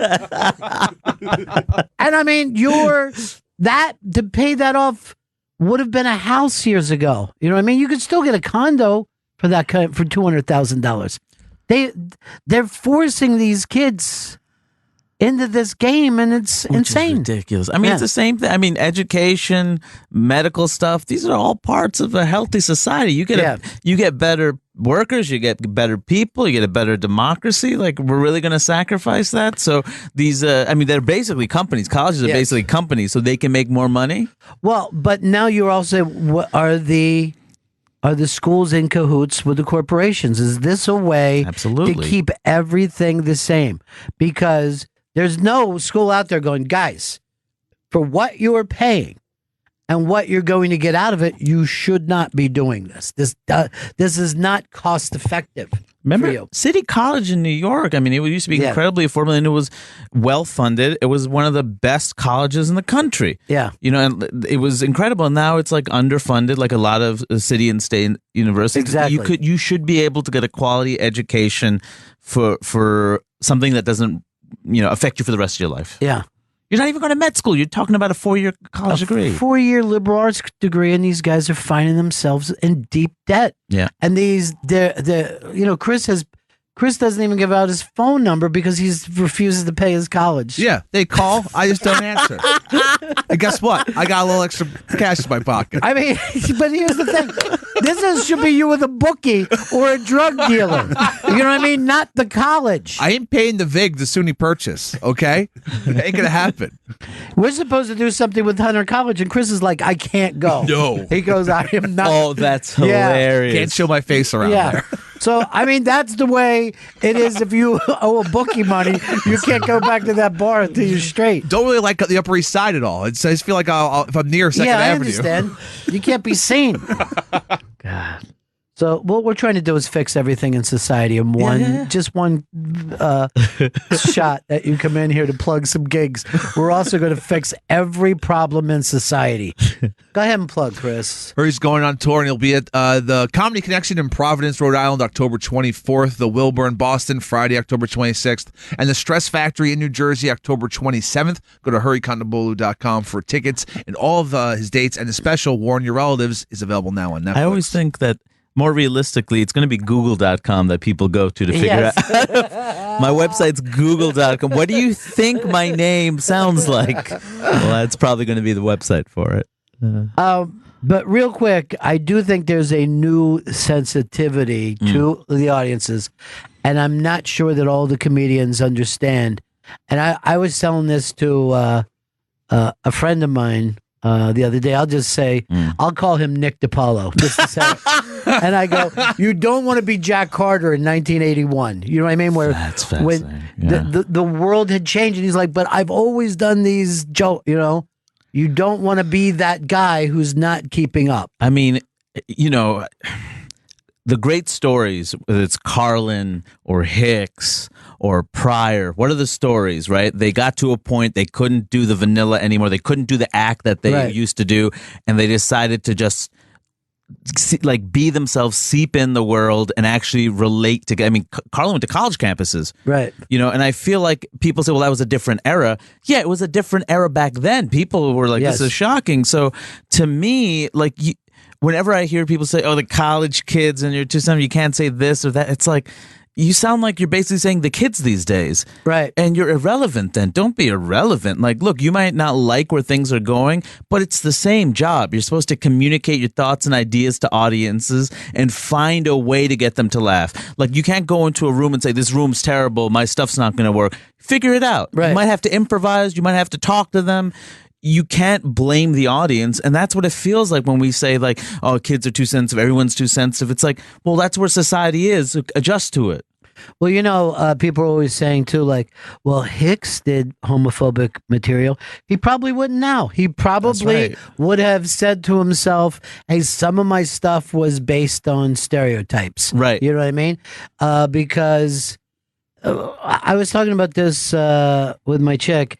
She was talking about how people will do the women's voice. Right. Women's voice. Yeah. And most of that is just based on somebody else that you saw do the women's voice. Yes. The same with like the gay voice. Right. Is the gay voice. Or the white guy voice. Yeah. Like that came, I mean, Chappelle's white guy voice is my favorite, but like Eddie Murphy had a white guy voice. Pryor was the first that I saw do it, and he said white people walk like this, and I fell on the ground. I thought it was the funniest thing in my life, because I remember being a kid and everybody wanted to walk black in my neighborhood. Not even talk black, but you wanted to carry confidence, which you would do if you weren't if you weren't the majority. So you would put on this thing. So kids would have a little bit of a harder walk. The context of that joke feels different to me now after you told me that, because I've always seen that as like a corny joke, because by now it's by our standards, but in that era when that's actually where the walks are different and you want to walk a certain way to get that kind of like coolness. You want it to be hip. Then that joke is completely different. Yeah. Yeah. Dude, always great to see you. Great to see you, Ron. Absolutely. Chris, remember, Google.com has to go into this plug. Understood. Hurry Condobolo, he's been in studio. He's going on tour, and he'll be at the Comedy Connection in Providence, Rhode Island, October 24th. The Wilbur in Boston, Friday, October 26th. And the Stress Factory in New Jersey, October 27th.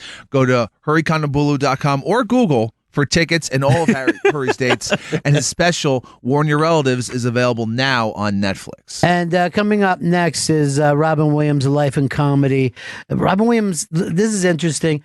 22 disc, 50-hour-long box set. Oh, my God. Talk about leaving behind. And this has nothing to do with his movies. This is his stand-up and TV appearances, and that is an unbelievable amount of work.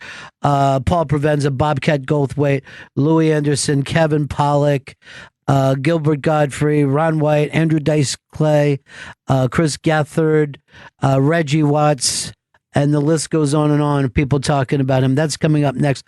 Thank you, my friend. Great to see you, Ron. Next, Robin Williams, A Life in Comedy. Welcome to Robin Williams, A Life in Comedy, one of the most uniquely funny people in the history of the world. And we've got some of the funniest people on the planet that want to talk about Robin. And Robin is a guy that is so different from everybody else that it's still hard after all this time to put him in a box, because he just jumps from one box to another. On a personal note, I remember when I was a kid, I got a call from a girlfriend who said, were you watching this show last night, Mork? And I go, no, I didn't watch a show called Mork. And she says, I think I just saw the funniest person in the world on this TV show. And I go, it couldn't be, because if it was the funniest person in the world, I'd know who he was. So you're talking silly now. I watched the show the next week. There wasn't any kind of YouTube or internet or anything at that time. And I watched it and I thought to myself, this might be the funniest person in the world. And we're still talking about him this many years after that. We're here to celebrate Robin Williams' comic genius. That's a 22-disc, 50-hour-long box set. It's available at robinwilliams.com. And this set celebrates 40 years of Robin Williams on TV, including all 5 HBO stand-up specials together for the very first time. Never before released performances and backstage footage, talk show, late-night appearances, and rare archival clips. And we've got some of the funniest people on the planet talking about Robin today. People like Louis Anderson, Kevin Pollak, Jay Moore, David Steinberg, Gilbert Godfrey, Andrew Dice Clay. The list goes on and on. But I wanted to start this off with a guy that I always go to when I need to find out what makes somebody funny, and that's the comedian Paul Provenza. And he brought up a fact that it wasn't just this country. It was the planet that found Robin Williams funny. This is Paul Provenza. Robin is, you could say his name anywhere in the world. If I was traveling in Nigeria and in Kenya, and talking to the drivers and various people there, and just like, who are your favorite movies? So, Robin Williams was on everybody's list. I mean, Robin Williams is known throughout the world, and interestingly, an entire generation has grown up with him as almost a sort of mascot. I mean, he did kids movies, he did movies that they got into when they were growing older, and he did movies that touched them as adults. He's almost woven into the fabric of modern life. He was that ubiquitous. And I mean, I'm not trying to sound corny here, but there are very few movie stars, let alone comedians, but movie stars who are virtually known around the globe. And Robin was one of those guys. Mm-hmm. And I think one of the things about him that was so meaningful was that you just loved him. You just loved him. Yeah. He just looked like the kind of person that you wanted to hug and hang out with. And, guys loved him, women loved him, kids loved him, grown-ups loved him. I mean, he was just completely lovable. That was Paul Provenza talking about the universal appeal of Robin Williams. And again, I felt like I was just about the age that Robin's comedy was aimed at. But my parents ended up loving him, and my kids ended up loving him, and we all love him for different reasons, different movies or different stand-ups, specials or whatever. So it almost is like every generation ended up getting their own Robin Williams. Now, this is Bobcat Goldthwait, who was a very, very close friend of Robin, and Barry Crimmins, the late, great comedian. And Robin had got behind the documentary on Barry. And there was even talk about Robin playing Barry Crimmins in a film. So having these two guys on En Masse was pretty incredible, and having them talk about Robin was really, really special. Bobcat Goldthwait and Barry Crimmins. It was like walking around with Mickey Mouse. Seriously, the reaction. I remember taking him into this snarky store in LA that sells art and things, and all these tattooed gals with piercings, and they wouldn't give me the time of fucking day when I need service at the counter, and I bring him in, and they're going ape shit, and I'm like, seriously? Back off, blue hair. It was really funny how it didn't matter, all walks of life. People just, he connected with people. This is Chris Gethard. I remember when Robin passed away, Chris Gethard wrote this really beautiful article on Vulture about Robin Williams and his first time meeting Robin Williams. Robin Williams showed up one night. It was so cool. I met him 2 or 3 times, but he just showed up unannounced one night at the UCB Theater to do an improv show. And it was really like, it's rare that you meet someone who fulfills all your expectations of what you want them to be. Like, he was just the sweetest, nicest, and funniest guy there was. And it was just like such a really,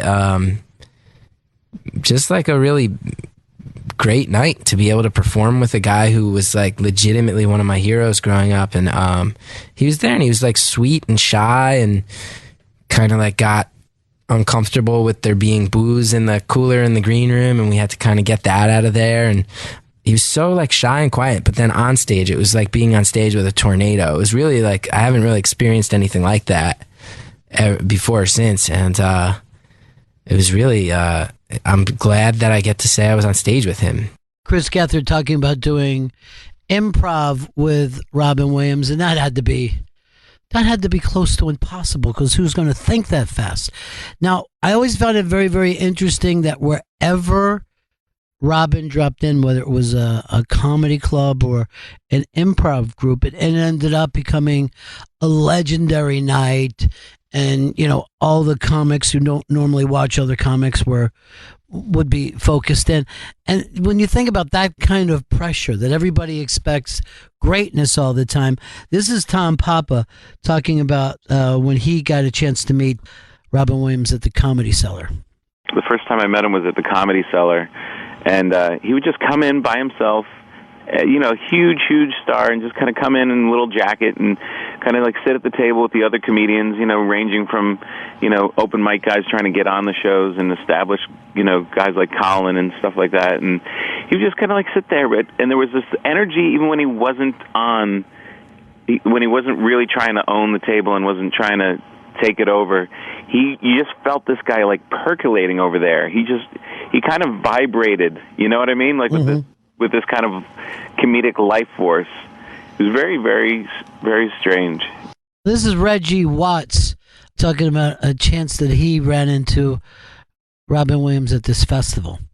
I had the good fortune of running into him once backstage at the Throckmorton Theater outside of San Francisco, in his hometown. And he was just backstage in the green room, just chilling. There was like some show that had Dana Carvey, and and I came back to the green room, and I heard this kind of manic voice, and I was like, that sounds a lot like that. It can't be. And then I walked in the room, and it's just Robin with 5 young comedians just staring at him. He's just going on and on and on, and they're just kind of just absorbing it. And I just kind of stood by this little divider thing and just kind of peeked my head around, and he would look at everybody and kind of interact with them in this weird way, picking out different things about them. And he stayed in there for about 30, 40 minutes. It was crazy.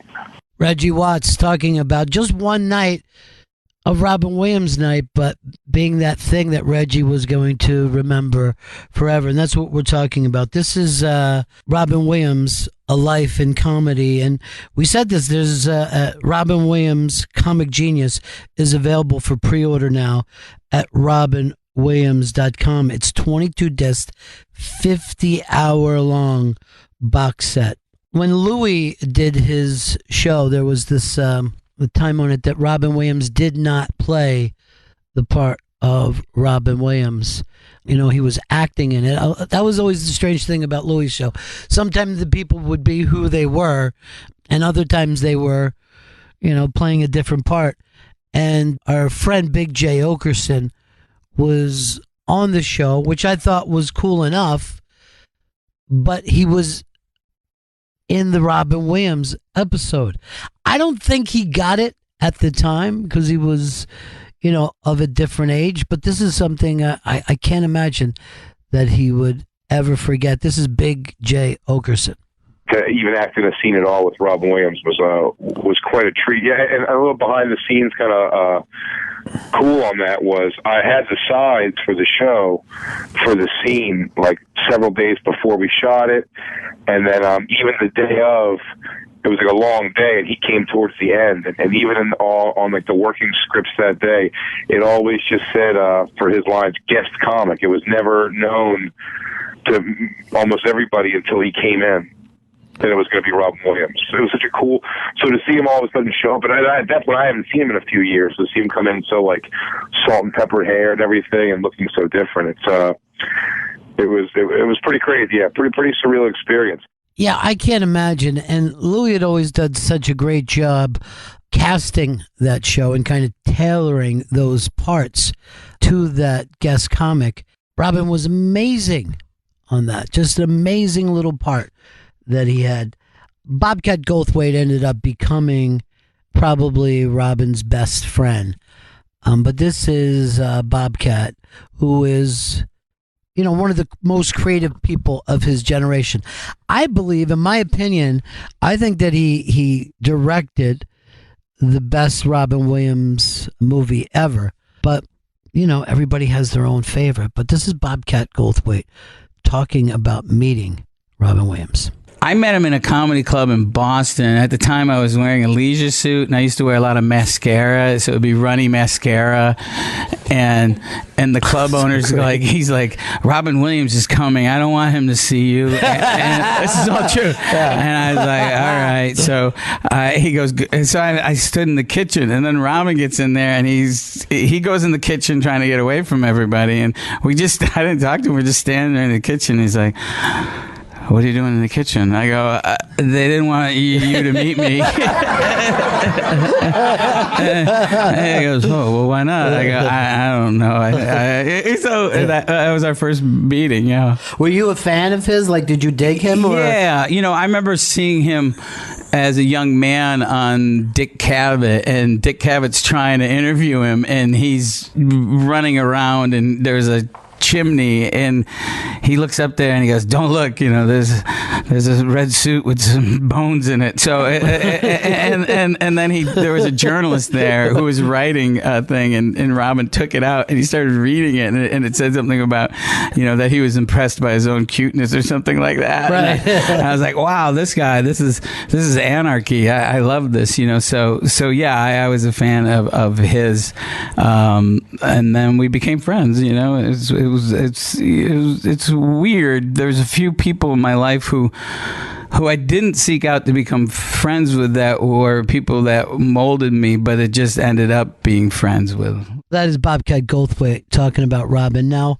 Robin, of course, got started in the Bay Area, and you know, fairly quickly became a local legend. And Bobby Slayton, of course, was in the Bay Area. Even though he was a New York boy, he moved out there, and he got to see Robin Williams and got to know Robin Williams in the very early days. The first time I got up on stage in 1975, it was an open mic night, and this guy, Robin Williams, we're talking 2 years before Mork and Mindy.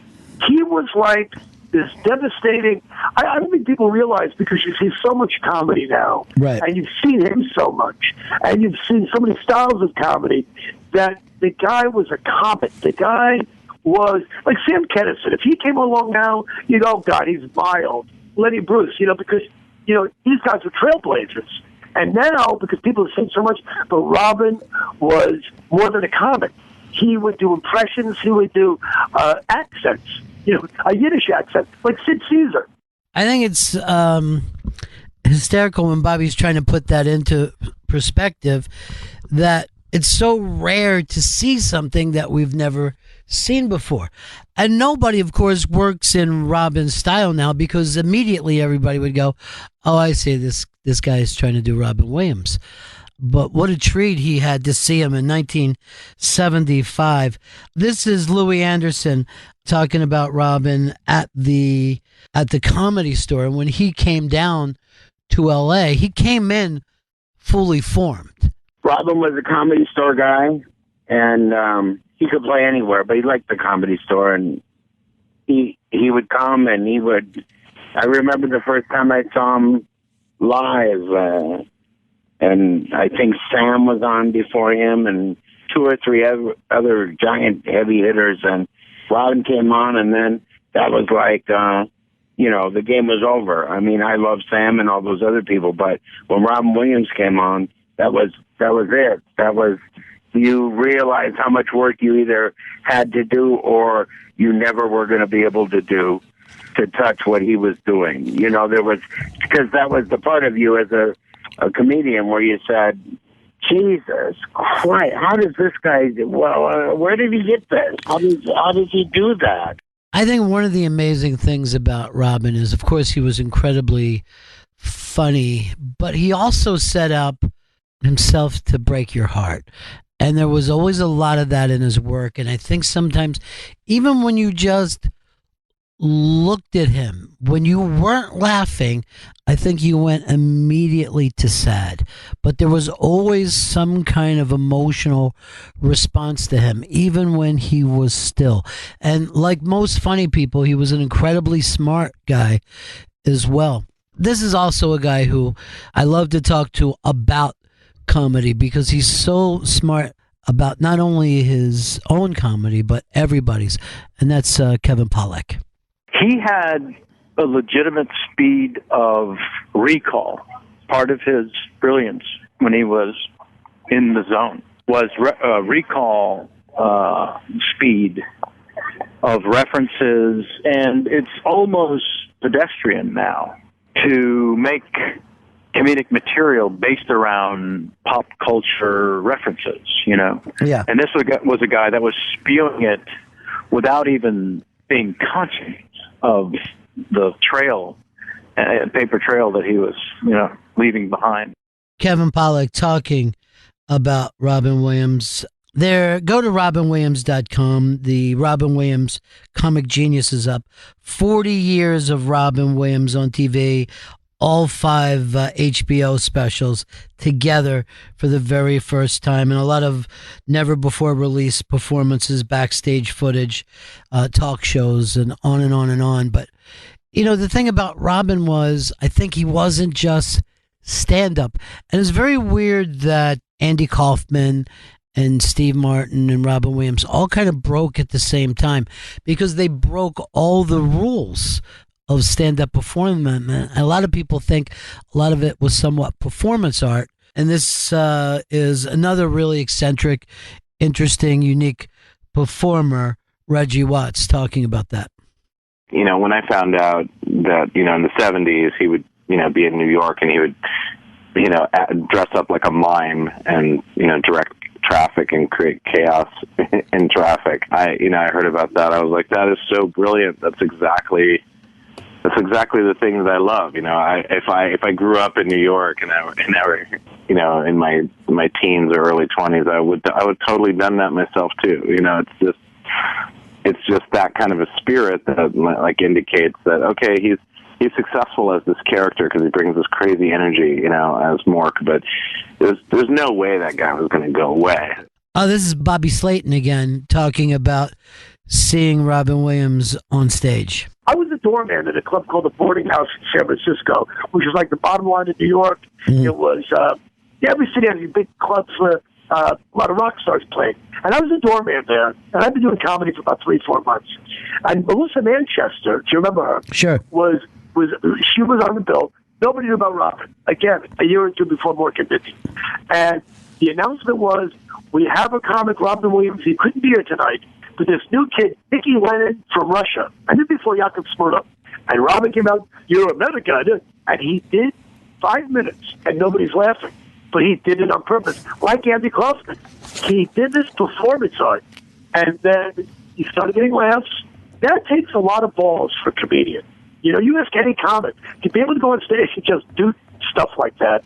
And that's how great Robin was, and he was a great, great guy. Robin Williams, A Life in Comedy. I'm Ron Bennington, and we've talked to so many different comedians about Robin Williams, but I think we would be remiss to not point out that there was always some controversy about Robin Williams as well. And this is Jay Moore talking about that. I was presenting at the Emmys, and he was backstage with like 50. I mean, it's Robin Williams walking around. You just don't let a thoroughbred out in the paddock alone like that. There's always, a bunch of people around the hitters. And there was like just this huge amount of people, and it's Robin. They got to get him from point A to point B, and we were going in completely different directions. And he stopped, and he turned the whole caravan around, and he just went like 40 feet upstream just to shake my hand. I'd never met him. And I said, hey, Robin, really nice to meet you. I'm Jay. And he said, I know. I want you to know your wife. She's a lovely lady. You're very lucky. And then he just walked away. Like, it was just like kindness, like just kind. It's awful and it's brutal. And my first stand-up was watching him on a VHS tape with my parents.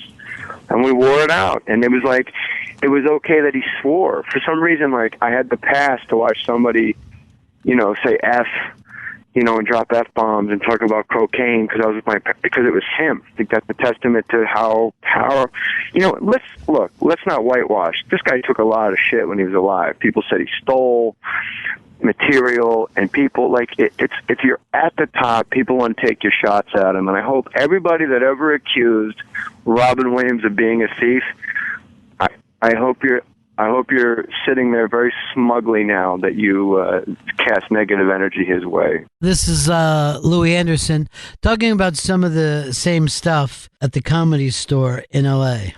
He didn't just touch us as comedians. He made us his fan. You only had to be in the room with him to become his fan. And then he was the kindest, most fun, sweet person that I ever dealt with. And we used to do a drunk character back and forth all the time. Like, I would say, hey, aren't you that one guy who did that one thing? And then he would do it. And we had a lot of fun doing that. And he was just, he was a really, truly fun person who was a meteor who hit the comedy scene, and we all knew it. We all knew it. There was only, I mean, you hear people talk about what he did, contemptuously to them, but you don't, this is a sponge of a human being. This is that was able to absorb everything around him and wring it out right before your eyes. Louis Anderson comparing Robin Williams to both a sponge and a meteor. Two things that don't seem to be similar, but yet those metaphors make complete sense. This is Paul Provenza talking about Robin. The truth is that there are a handful of comedians who have stuff that, Robin, quote unquote, appropriated, and they sit back and they go, you know what? It's practically an honor. Yeah. Because no matter what, you still couldn't look at the guy. If something happened where he touched upon your material or swiped a line here or there in his, rapid pace, freneticism, you'd still sit back and go, yeah, that sucked, but you could never deny this incredible talent. This is Rick Overton, who was one of Robin Williams' best friend and somebody who'd worked with him so many times. And he was kind enough to call us the night that Robin had passed away. And it's like watching the Beatles for the first time or hearing Zeppelin for the first time or Dylan or anything like that. You're there for the first thing and you adjust to it. The culture can adjust to it. That's what improv did for him, though, was he would keep shape-shifting into the next thing that would startle you again. That was the miracle of what he did, And it sets such a high standard that any time that doesn't happen, it seems to make something pale in its comparison, but all his work was exemplary. If it was held out and just shown on its own and not compared with anything else, it's all astounding. That was Rick Overton, who was able to put that together so well on the night that Robin passed away. And, I'd said that I became a fan of Robin's when I was a kid, much like any kid of that era. And then, the rest of my life, Robin was a star. The rest of my life, Robin had specials and movie after movie after movie and TV series. And the night that Robin passed away, I was next door from Sirius XM at a screening in the Fox building. And, you're at a movie screening. I had to turn off my phone. It was an old flip phone at the time. And when I came out of the theater, I turned my phone on, and it was just bing, bing, bing, bing, just all these IMs coming in one after another. And I thought to myself, there's been a terrorist attack. I live in New York City, and if that many people are calling you at the same time, it's never good news. And seeing that, and the text would just be, oh my God, I can't believe it. And of course it ended up being Robin. And by the time I got outside, his name was already sprawled going by on the news ticker and, up in Times Square. It was a surreal moment, but also goes to tell you just how beloved Robin Williams was and is, that many people would reach out at the same time. Robin Williams Comic Genius is available for pre-order now. It's a lifetime of work. This is Big J Okerson talking about sometimes we miss that kind of love while it's happening. I think we take very for granted like our living legends, where we take a lot of time like really praise our like the dead one, Right. The ones who die, especially the ones who die young, like your Bill Hicks and everything, are so like they're so idolized and put on this like shelf that like a Robin Williams just feels like he's going to be around forever because he's been around forever. I mean, I said when I was a kid, Mork and Mindy to anything he's done new. So it's just very you said overlook it, where it's like he almost becomes a guy like who falls out of the discussions of like legendary comedians, right? Because like he's so there, and also having that long of a career, he's done so much other shit than just than just like stand up. That it just does, it gets lost. And but this is a tough one, man. This is gonna take the comedy community is definitely going to be hurting from this one for a while. They're definitely going to feel the sting of that.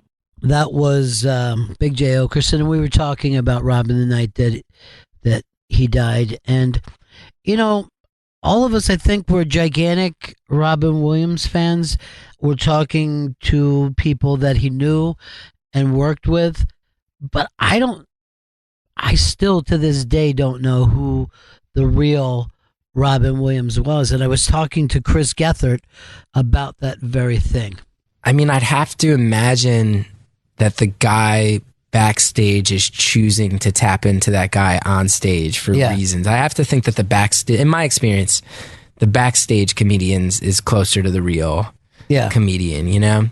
I feel like a lot of performers, in my experience, especially the ones that like go manic on stage and like can't stop themselves and have to unleash on the audience and like need it and kind of like where it feels like this, like they're feeding something in themselves. Like a lot of those guys, I think it's what happens off stage that makes them have to do that on stage. This is Paul Provenza, who I also talked to about how different the offstage Robin was from the onstage Robin Williams. More often than not, he was more quiet and retiring than he was, his stage persona. But he would come on and do set lists, which is an all improv show. And he would come alive in a way this meant more than just laughs to him. It's like he was going through some creative process. He was going through the thing that he loves to do more than anything, and he respected it. And the way he treated other comics was unbelievable. There was never an ego. There was never any one-upmanship. It was always playing along. If you did something improv with Robin, he would never dismiss it. He would never diss it. He would never, even if you were just riffing backstage, he always yes-anded. Funny or not funny, he would yes-and it, and he would bring you to a better place with it. He would bring you to a place where you just felt like you just had a moment of creativity that was lightning in a bottle. And that was his spirit. He just did that wherever he went. And I love that story, and I love the fact that you could see him click on stage. It's very much like a great jazz musician where suddenly you see them on stage being able to do something that they couldn't do off stage. Like you couldn't write some of this stuff off stage. It could only be written on stage, which is also an incredibly frightening thing to do. Kevin Pollak is talking about doing improv with Robin Williams. I would do improv when I shot Willow. Rick Overton and I played the two little brownies in this stupid movie, and because we were shooting in San Rafael, and he had a place there forever. Rick and I would just find a local bar that was doing a stand-up night, and we would just fuck around, and then Robin would just drop in. And I remember being on stage improvising with the ridiculous Robin Williams and just finding myself drifting to the back of the back wall, to just let him go, because there was just no point. There was literally no point. And I was selfish. I wanted to just watch like everyone else in the room. I mean, Rick would stand with him toe-to-toe, and they did brilliant improv together, but I would always just cower to the back wall and just watch brilliance. One of the things that you end up hearing quite a bit when talking about Robin Williams is just how kind and generous that he was. And I was talking to David Steinberg was this the night that he passed away? Yeah, this was the night that Robin passed away. And David was, shook up, but was kind enough to call us, which was not easy for him. And I'm very thankful that we had this moment, because David Steinberg, one of the great comedians of all time, but also a great comedy director. So he was a real team player in comedy. And this is David Steinberg talking about the kindness of Robin Williams. As a person, this was the most spiritual, for a guy who has a drug problem, alcohol, heart stuff, you couldn't get a guy who wouldn't talk about himself, only wanted to know about you, only interested in information. His mind was like a college professor in what he could absorb and how quickly he absorbed things. But the person, for those of us around him, to lose him is such a tragedy for us because, you know, he looked after everybody. He looked after Jonathan Winters, one comic genius looking after another comic genius. He had Jonathan Winters on his show when Jonathan Winters was past his prime. He would go to Santa Barbara to make sure Jonathan was okay. He would call me, for he and Jonathan on the phone, being ridiculous together, talking to me on the phone. Let me just say this about him. This is probably all that I could say because it's a little too much for me right now. But he looked after everyone. He just couldn't look after himself. Oh, that broke my heart. And I think of David Steinberg, too, just being an audience of one with those guys. And what I love about David is he's a very funny guy, but he also knows to appreciate other people's comedy. This is from Unmasked with Bobcat Goldthwait and Barry Crimmins, and they talk about the documentary Call Me Lucky, which was about Barry's life. He knew Barry's story and was a fan and knew that I was trying to make a movie without, that would have been a narrative that Barry wasn't in. Someone would be playing him because I didn't want him to go through all these events again. And you didn't want me to go through and so he suggested that I do it as a documentary, and that was in February 14, he gave me the initial money to start filming. You keep saying February 14, and I keep thinking Valentine's Day. No, I meant 2004. Okay, gotcha. But 2014. But so this would be a weird movie to start on. Yeah, this would be if you see one Valentine movie this year, date movie of the year. Yeah. But excuse me. Did Robin get to see? No, he saw footage though. He didn't see footage. He would know what I was up to.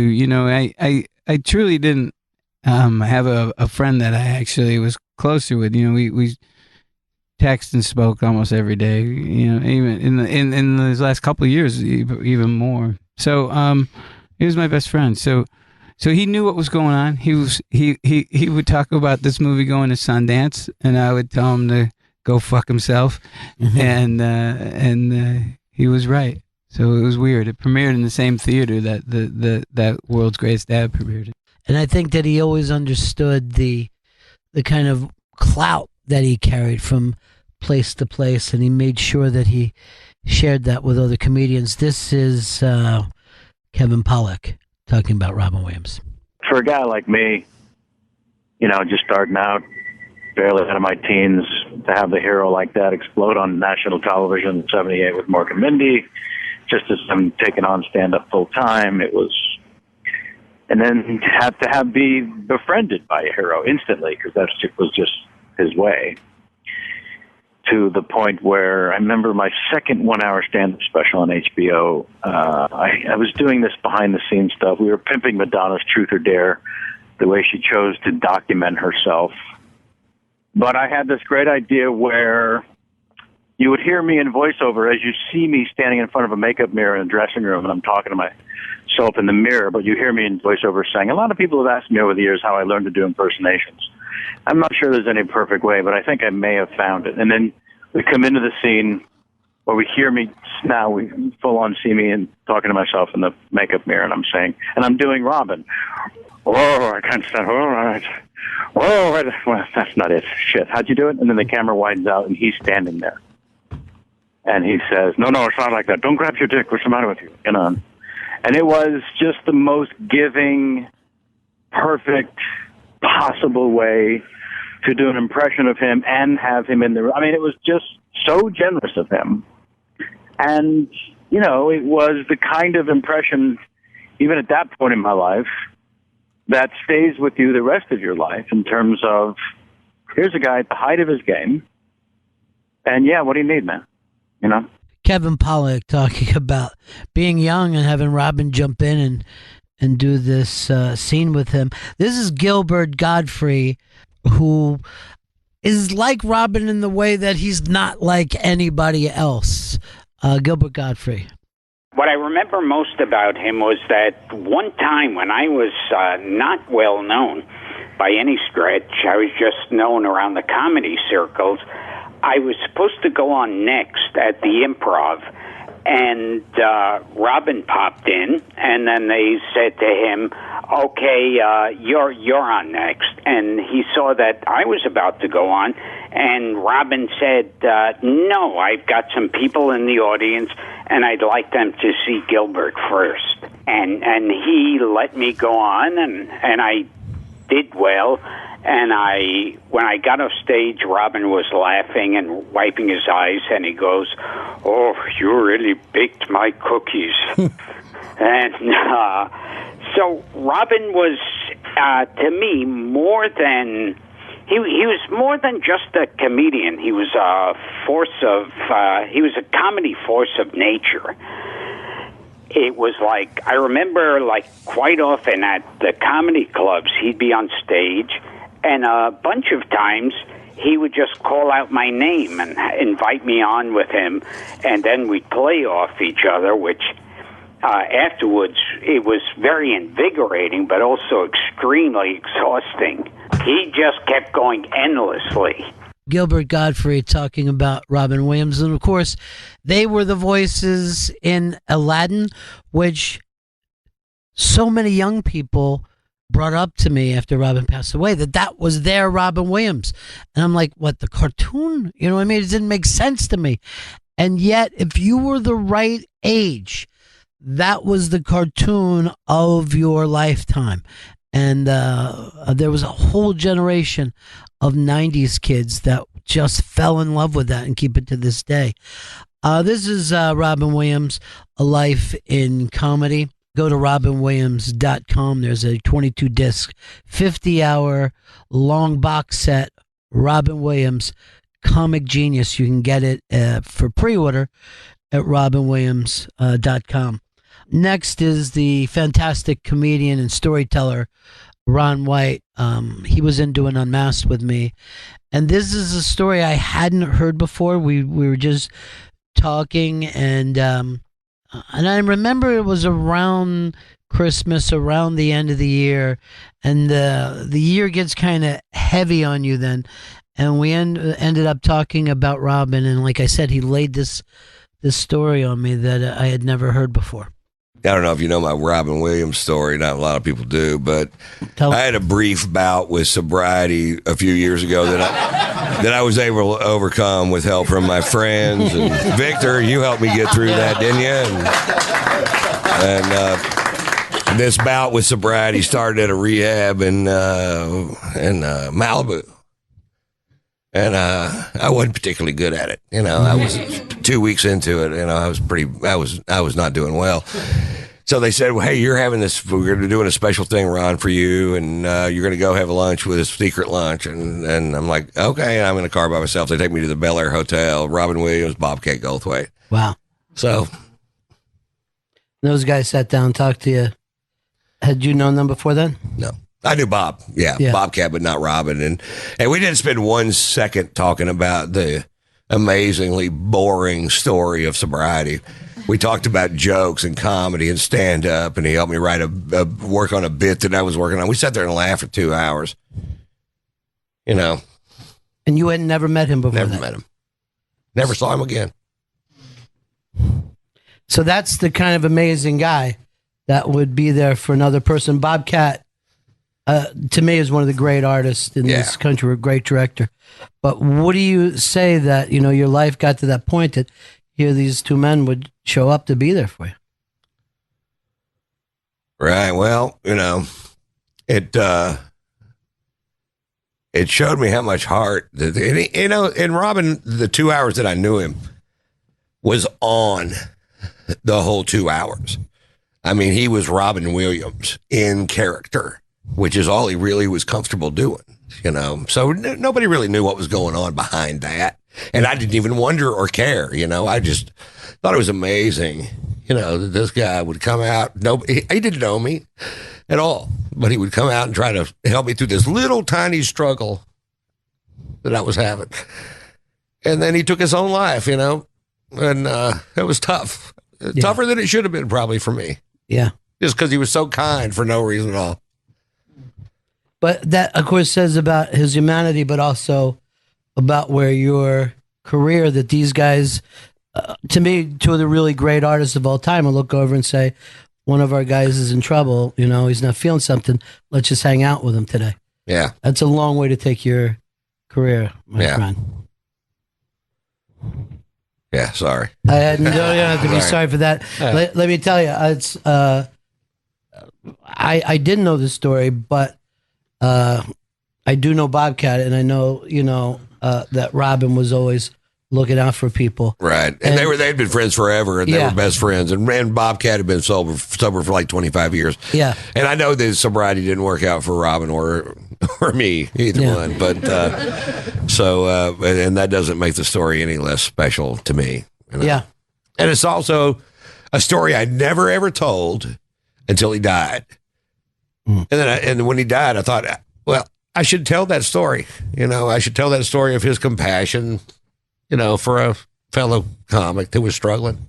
Yeah, those are anonymous stories, and there are a lot of them about what Robin did. Robin used to be right here on the block that we are when he was doing Broadway, and he was around to help a lot of folks that aren't famous at all as well, too. This is Robin Williams, A Life in Comedy. Let's go back to Bobcat Goldthwait. I often have a problem with Robin that I don't feel he's gone, because there would be times where he'd be gone for 8 months, and sometimes something nice happens to me and I want to tell my friend, and it's just in my head. I always, because he'd be gone. He's in the Philippines doing Good Morning Vietnam. Of course we're not talking to each other. So it's a. You think that's funny? The funny part of that is, I have a hard time believing that Bob's friend Barry Crimmins is gone. It's been maybe the first death in my life that I couldn't let sink all the way in. It's amazing that somebody as sensitive as Bobcat lost both of his best friends. Really kind of two mentors who both of them became working partners on different projects with him. Also, that same year, I talked to Andrew Dice Clay, and again, I remember this was a year that we had lost Joan and Robin. It just felt like we were losing so many giants. And this is a guy who's having great career resurgence right now, Andrew Dice Clay. Robin, all these great Colin, Joan Rivers, the greatest. It's like, that's what happened. Give me a second. These were all, no matter what happened, they made the world laugh. And no matter what I went through with any of them, they were the best on stage. And I don't care if I'm crying a little, because, Robin gave the world everything. People try to be strong, but I don't mind when I cry about that, because, I didn't know Robin that well. I knew him, but they were the greats. And, I remember telling my wife, Valerie, when Robin, did what he did, I'm like, why? You just walk around, I can't watch him now. You see a movie, I turn the channel, I can't watch him yet. It's too soon. That's Dice Clay talking about Robin Williams and the impact that he had on comedy, and the fact that we all miss him, and we always will. But let's just go out with friends talking about him. This is Bobcat Goldthwait one more time with Barry Crimmins. This was from the Unmasked series. Robin had a thing called his coroner's report came out, and it was Lewy body dementia, which his brain was riddled with. And I'm not a doctor, but I know that it's a form of dementia. I did see this change, and it wasn't a change where someone's up or down. My friend got sick, and that's why he passed away. I think it's the human condition to think, well, I'm depressed or I suffer from X, Y, and Z. But I really think that's what got him. Bob was shooting it the day it happened, and he sends me a text 3 or 4 hours before it hit the news, and it's such a weird. It was even worse than that. It was. I shot the last scene in the movie. I said, "That's a wrap on Call Me Lucky." Check my text, and that was it. So I had about, I know you had Cindy Sheehan there. And it's just been. It was like to know that was. I was just watching CNN and to wait for that to hit, Bob.